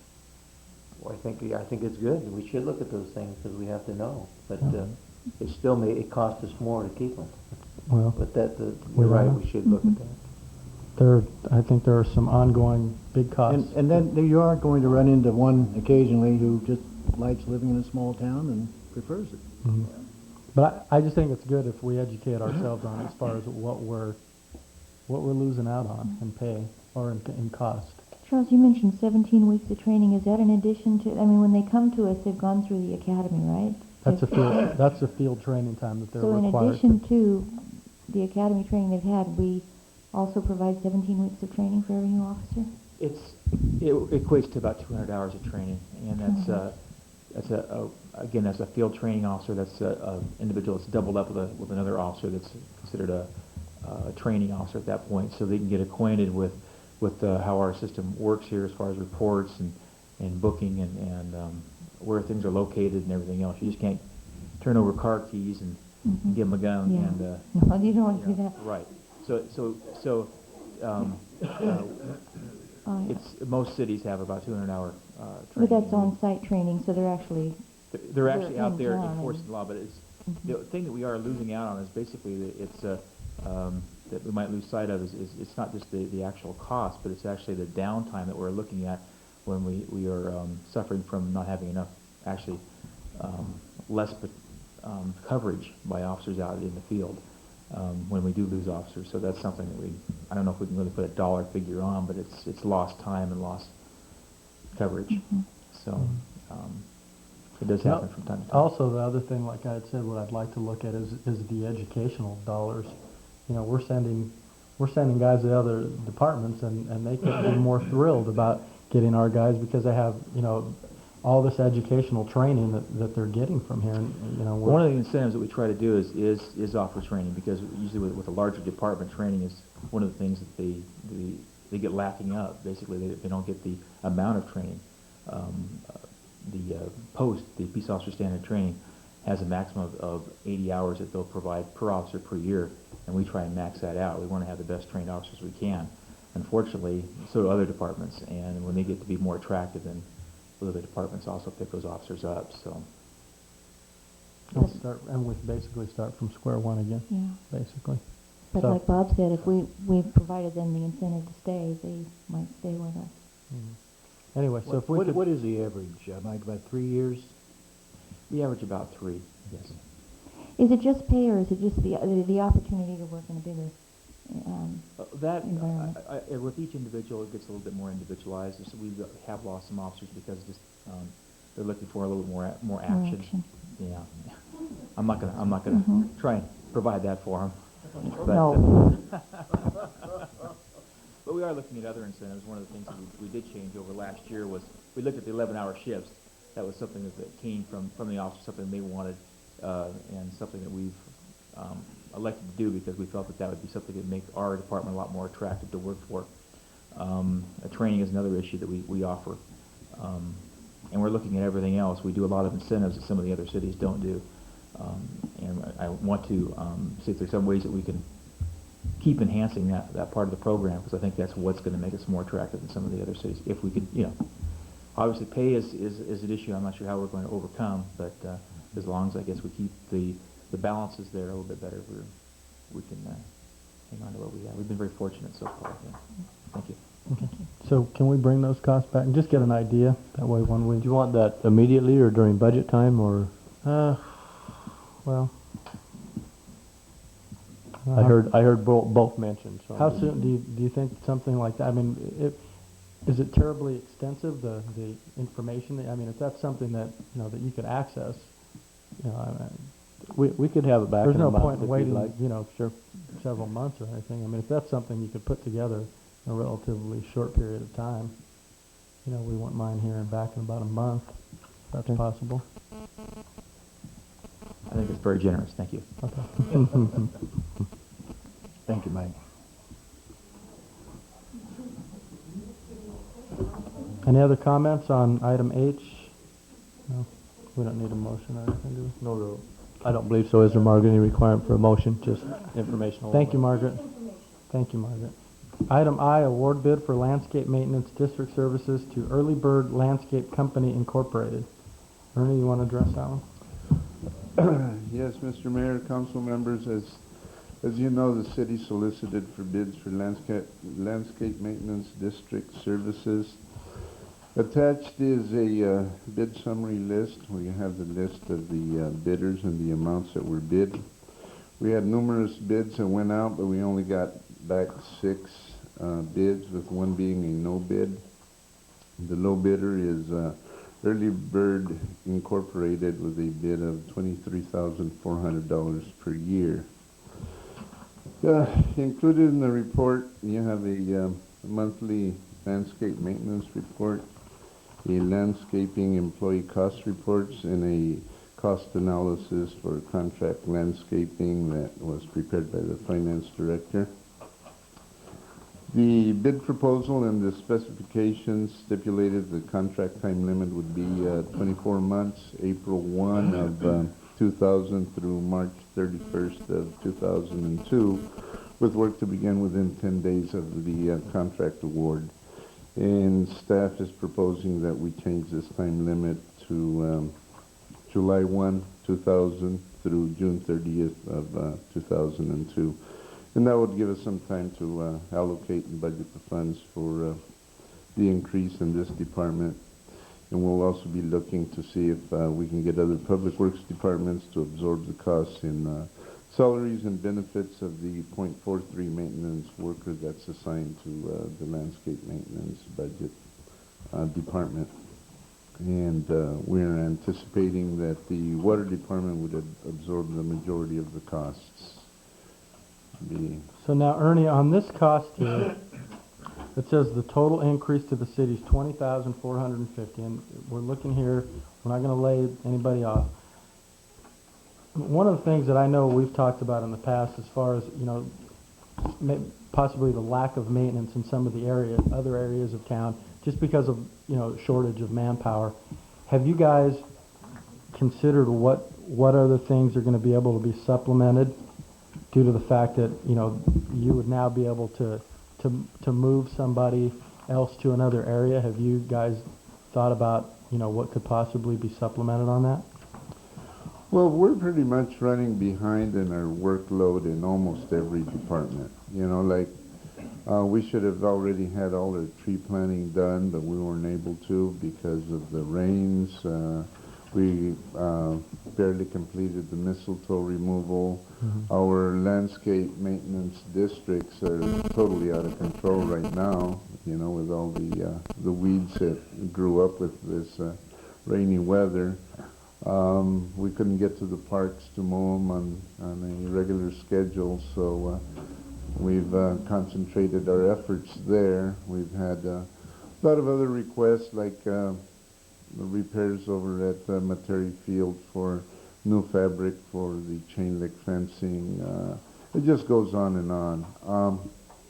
A lot of these other people, the reason that I say that most of the costs would be absorbed by the water department is that the public works personnel from the streets and from the parks help out a lot in the water department, such as when we do our hydrant flushing program, when we do our valve exercising, when we have service line breaks and water main breaks. Those are the guys who come over and help out the water department personnel, because we've only got 2 people there.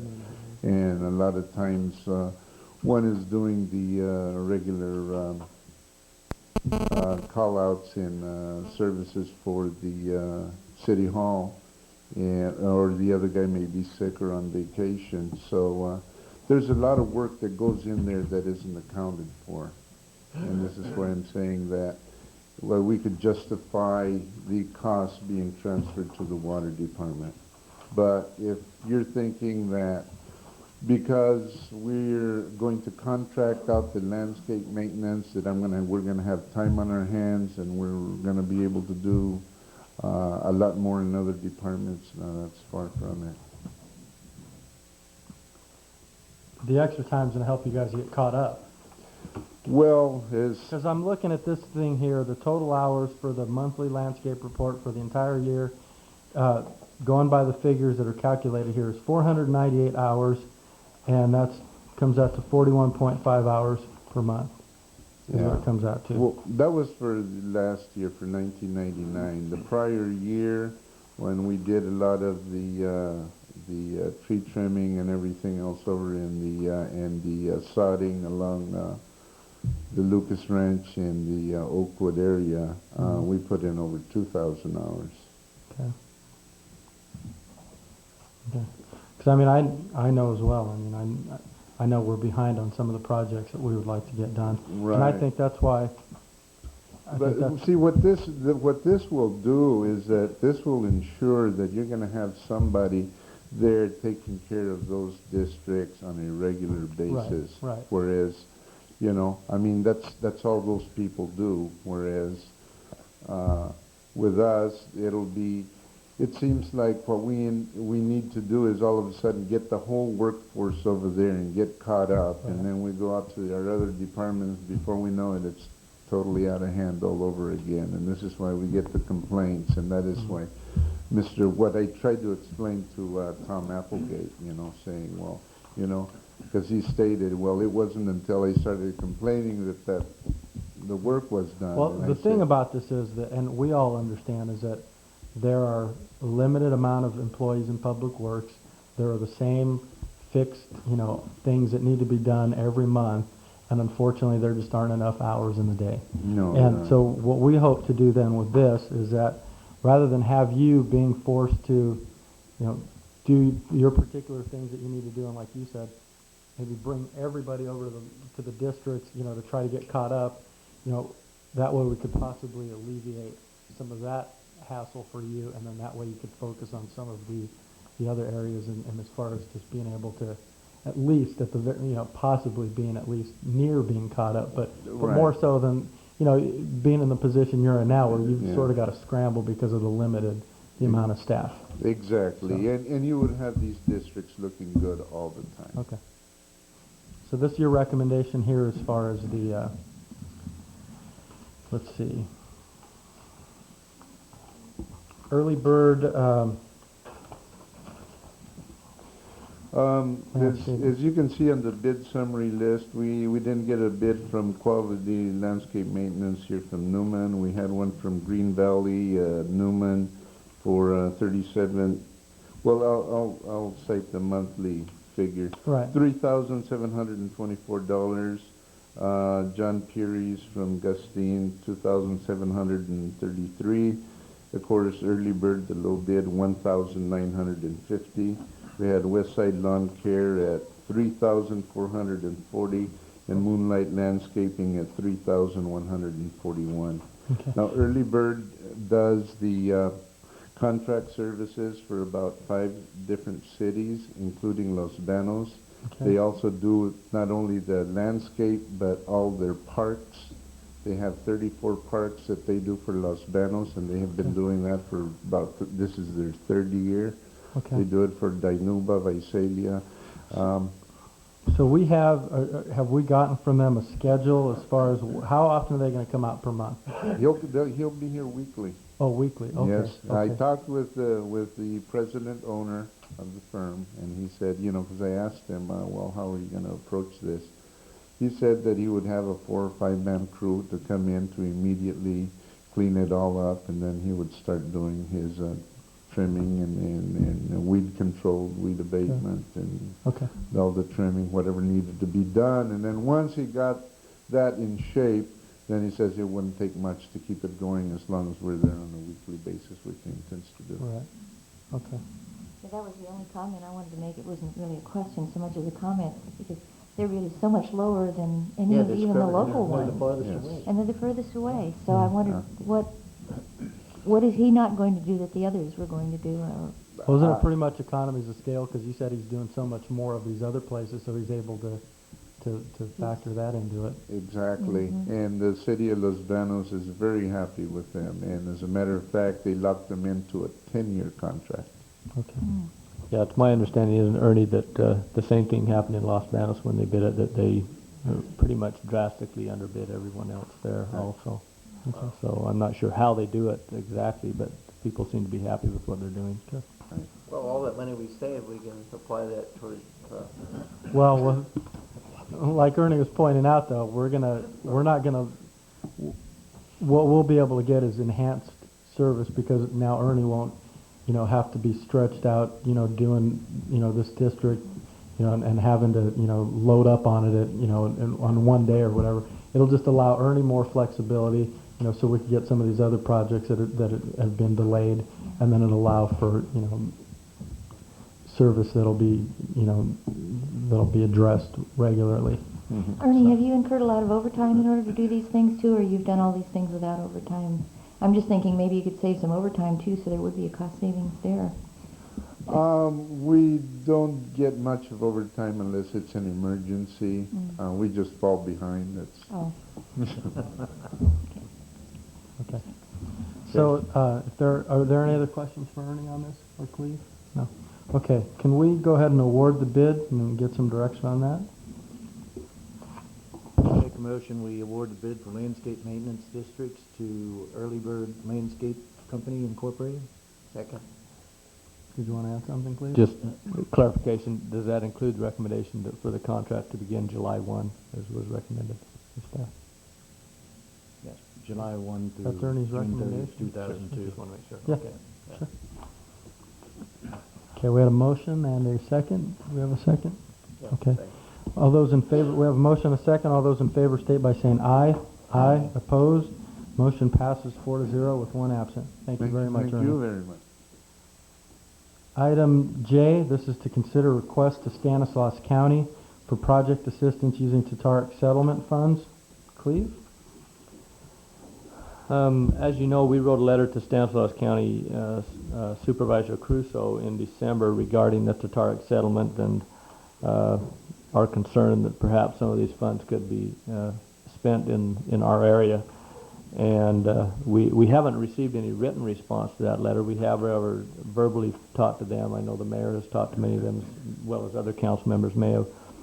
And the response basically is that they're willing to look at that, but they would recommend that rather than give us the money, say, spend it on this, they would like to look at us come up with a project that they could perhaps jointly fund with the city. Based on that, in discussion with the mayor, he asked if we look at some items, and so I prepared some things, some possible improvements in our industrial area, and then also possibly put some park-type improvements also that will be coming up, hopefully in the near future, that could also be considered. What we wanted to do tonight was basically find out, are these projects you would like to look at as part of that, and are there others that you would like us to look at? If so, we can put together a more concrete figure of what it would cost to do some of these. Also, how we would fund our portion of it, or what kind of recommendation we make to the council, and then or to the county, and then forward that request to the county. So, really, what we're looking for are there other projects that you'd like to see included on this list that we consider, so that we can prepare those costs for them, and then we'll bring it back to the council to make a final recommendation on it. What was the figure the county got from that? 300 and some odd thousand, wasn't it? 300,000. They got several different amounts, but the one that is possible for them to perhaps use for this purpose was a $300,000 amount that was basically just going to their general fund, as I understand it. If I might, Cleve and I had talked about this. The reason I had asked for this to be agendized, at our last StanCog meeting, I had a chance to talk to our supervisor, and I've talked to other supervisors recently regarding this settlement with Stanislaus County. And I had suggested to them that they work with us in terms of how we could go about, possibly getting these $300,000 worth of funds. When I spoke to them, they at least said that they were willing to entertain something that we brought to them, preferably in the area of economic development and or park construction. And I know in their public comments that they have made that they have said that that they feel that those $300,000 should have come to us, and so that's why I thought it was important to bring it back, at least, you know, to follow through on their public comments, that we should at least try and, you know, attempt to take them a project to see, you know, whether or not they are, you know, willing to back up the public comments that they have made. One specific area that I talked to Supervisor Caruso about was some of the improvements that we were going to do in some of the monies that we had set aside in terms of industrial development for some infrastructure out there. I told him, you know, and he's aware of, you know, the condition of L Street, M Street, and Stanislaus Street out there that needs to be completely reconstructed. As you all know, we're going to do the railroad crossing project this summer on Inyo, which will fix the railroad crossing plus then widen Inyo down to F&A. And so I thought that if we could, you know, send them a proposal of you know, what our total cost would be and possibly do our own local share of it, and then request from them the remainder of the funds that were part of this settlement. At least, you know, the worst they can say is no, but, you know, as something we'd learned recently, you know, on this downtown project, you know, if we went to ask, we wouldn't have gotten it, you know, and you know, and we went to StanCog, we requested these funds, and they came in, and we're going to be better off, and so, you know, they've publicly said that we should have gotten these funds, and I just think it's time that we send them a specific project and say, here's what we plan on doing. Can you assist us in funding it? Just for your information, I felt to note where I've got industrial park infrastructure improvements. That project would consist of a street which would extend from L Street over to Canal School Road with the necessary improvements within that, water, sewer, storm drain improvements in that. It would run, as is shown on the industrial park map, it would run directly south of Spec 5 Steel from L Street over to Canal School Road. What that does would open up additional properties for development both to the north and south of that road. So, and I think, you know, at some point down the road, you know, and hopefully in the very near part down the road, we could, you know, that would become even more viable. But, you know, as we all know, we've all driven through the industrial area, and we've seen what condition that area, for the most part, is in. And I know years ago that we had gotten some costs from our city engineer at the time, Bill Henry, as far as what it would cost to reconstruct L Street, M Street, and Stanislaus.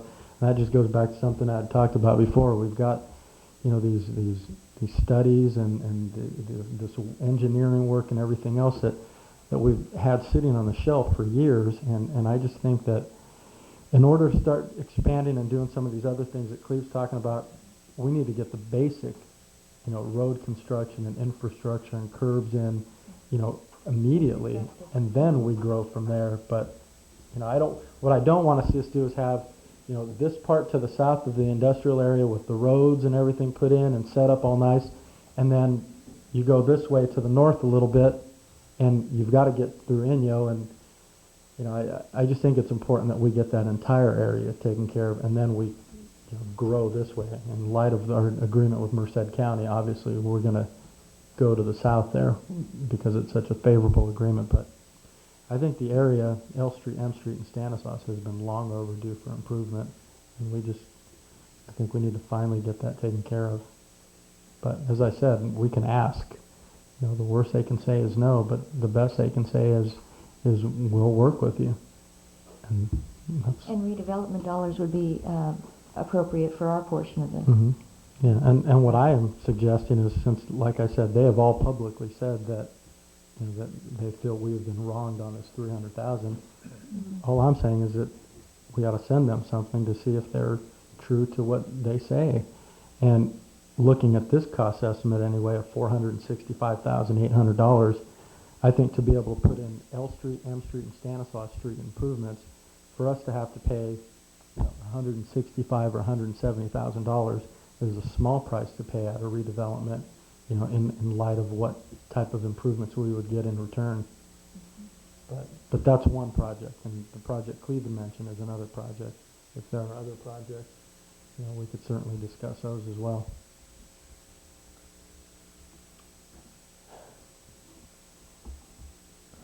Dave or Bob or Sheila? No, I'd be happy with any one of those projects. I was looking at this industrial park Sure. infrastructure. I think Industrial park or- that's very important. Right.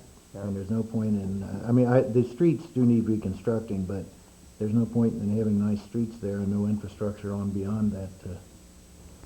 But I think we need to start, Put in there. I think we need to have the street, I think we need to start though.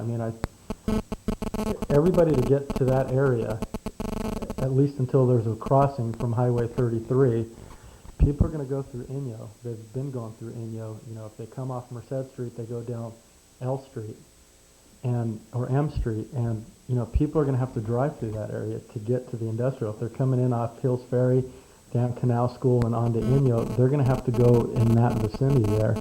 And I would just hate to see us. I would love to see us continue to grow that way, but I would hate to see us leave a blighted area on the way there. And it looks terrible. Cleve and I went out one time with, a person who was looking in the industrial area, and, his comment was he was under the impression that a lot of that area over there was abandoned, because just the condition that it was in. And what I'm saying is that people are going to have to go through there to get to the industrial park infrastructure improvements. And my understanding is some of the things that we have set aside on that $1 million for the industrial area improvements on that redevelopment thing that we did a while back as far as setting aside the money, part of that speaks to infrastructure improvements. Right, Cleve? Well, it can, yeah. Under the economic development portion, infrastructure falls under that. Because the idea is you put in the infrastructure to make it more enticing to bring businesses in. So, Right. yeah, that definitely fits under that. Yeah, category. the very minimum though is reconstructed streets and curbs and areas that people are and lighting. I know when we had talked about that area a couple of years ago on another issue, the truck issue, there was concerns about the lack of lighting. We need to put all that stuff in, streets and curbs and lighting, and then when we get into a situation, I'm sure Bob remembers this, when the city bought that property out there 8 or 9 years ago, we didn't expect that it was going to take nearly a decade to be able to get that place into condition that, that we could attract businesses.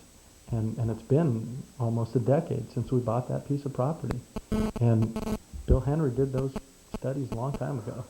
And I just think it's time that we do that first, and then let's do that, and then we grow from there.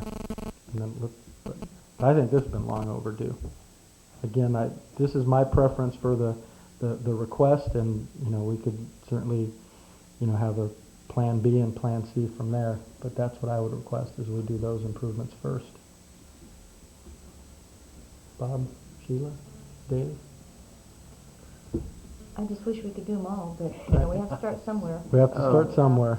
I think I would agree, the LM, if we can get that, that's your gateway to the industrial park. If you're trying to attract somebody, you don't want to show them a rundown area. It's not going to attract customers to them if they locate there. In light of the other improvements we're doing on Inyo this summer, I think we just need to complete that entire area there. So, if there are no objections to that, Dave, did you have a request for a plan B on? No, I could go with either one of Okay. those. I just, I'd like to see the infrastructure improvements in, but Okay. one So, goes to the other one. okay, Cleve, so if you could write a letter to the county and let them know that this is the project that we would be interested in working with them on as part of those settlement funds, if you could possibly have them agendize it at their supervisor meeting to see if they could, for formal request, see if we can actually go to the board and address them. That way we could, let them know what our requests are, rather than just a letter that, maybe gets filed somewhere. Possibly if they could agendize this thing, we could go make a presentation to them, and in light of these settlement funds, that this is what we would request. But we could do that. Do we need to take formal action on that? Perhaps it might be good just to select that's the project that you want to work with. That'll give us a little better idea where we want to go. Okay. Can we have some direction on that, please? Okay, I'll move that we direct staff to work with the county to help fund the Industrial Park Road reconstruction, LM and Stanislaus Street, using proceeds from the Tatarix Settlement Fund. Second. We have a motion and a second. All those in favor state by saying aye. Aye. Aye. Opposed? Motion passes 4-0 with one absent. Thank you. Thank you, Cleve. Item K, this is to authorize staff to negotiate a month-to-month lease for the property at 1223 Main Street with the option to terminate by either party with 30 days notice. Cleve? As you know, this agreement originally started as a 3-month, and then we extended it to 4-month, and it's still not clear. Originally, I thought that most of the time what I've seen in there has maybe been 1 or 2 cars parked in this parking lot. There have been a couple of days lately when I've noticed there's been maybe 4 or 5 cars. It has increased a little bit. I'm not sure what has caused that, but there has been a slight increase to it. Based on that, though, I've spoken a little bit with the owner, and I believe that he still is open to just continuing it on a month-to-month basis and see how things go. One of the things I'm concerned about, I thought this may become more valuable to continue to have it, is during the downtown streetscape project when we do that. I at least think we ought to consider continuing it through there unless the council's recommendation is that we look further into possibly purchasing it. I don't think that we want to do that right now. At least that's my recommendation, but we could continue to lease it on a month-to-month basis and continue to evaluate it for the next little while and through the summer, perhaps. Right. So. Yeah, definitely. I think it's a good idea, especially in light of the downtown project and some of the parking inconveniences that we're going to incur. So, I agree. Any other comments, questions? No. Okay, can we have some direction on that? I so move that we authorize staff to negotiate a month-to-month lease for the property at 1223 Main Street with the option to terminate by either parties within 30-day notice. Second. We have a motion and a second. All those in favor state by saying aye. Aye. Opposed? Motion passes 4-0 with one absent. Thank you, please. Item L, approval of warrant 18441 to PG&E. Can we have some direction on that, please? I so move approval for warrant number 18441 to PG&E. Second. We have a motion and a second. All those in favor state by saying aye. Aye. Opposed? Motion passes 3-0 with one absent and one non-participating. Item number 12. These are items from the city manager. Cleve? I don't really have anything. Just quickly, I want to thank Susan for filling in. I think this is, by the way, Susan, about the longest meeting I've had since I've been here. But so you got lucky for this one, I guess. But, I really appreciate you coming over. Nothing else. Will you Thanks. call my husband and tell him that I really am? Councilmember Martina? I have nothing tonight, Mayor. Councilmember Reed? Nothing, thank you. Councilmember Radford? I just had one thing. I just wanted to ask a question of the chief. Out at Hills Ferry and Driscoll, there's a lot of traffic, and especially during commute times, trying to come out off of Driscoll onto Hills Ferry. And I know there have been a couple of accidents there in recent memory.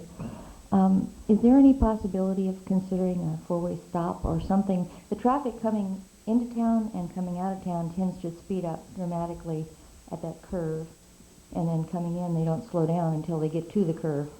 Cars going out off of Driscoll onto Hills Ferry have to really nose out a long way to see if there's any traffic coming out of town. Is that something we could consider or look into? I don't know what the ordinance, Well, if we would look into it. We could look into it. In fact, Okay. I could probably take my traffic engineer, Ernie Garza, with me. Okay. New title. Okay. Thank you. We will. I I'll appreciate come back that. with that. Okay. Thank you. Thank you, Sheila. And that's all I have. I had two quick things real quick. Can we follow up with, I know when we had George Stillman out here about 4 or 5 months ago, we had requested those trailers out there by the river, the ones that are abandoned out there. They were going to follow up on removing those, and we still haven't heard back from them on that. Can we follow up on that? Find out. Secondly, also when you're talking to George, can we possibly have the Stanislaus County, the Stanislaus County sign coming into town over here is in pretty bad shape. If we could have them replace that too. On the Coming in on from the south Gustine. side Yeah, from coming in, Gustine? yeah, just the Stanislaus County sign. If we could have them replace that and follow up on those abandoned trailers out there by the river and let us know what they're doing. Sure. And that's all I have, and I don't have any further comments. With that, can we have a motion to adjourn? Make a motion, we adjourn. We have a motion and a second. All those in favor state by saying aye. Aye. Aye. Opposed? Meeting adjourned.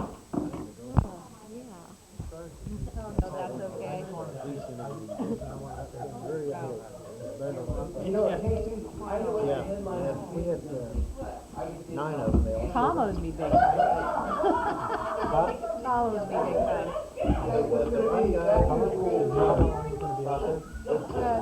Cleveland State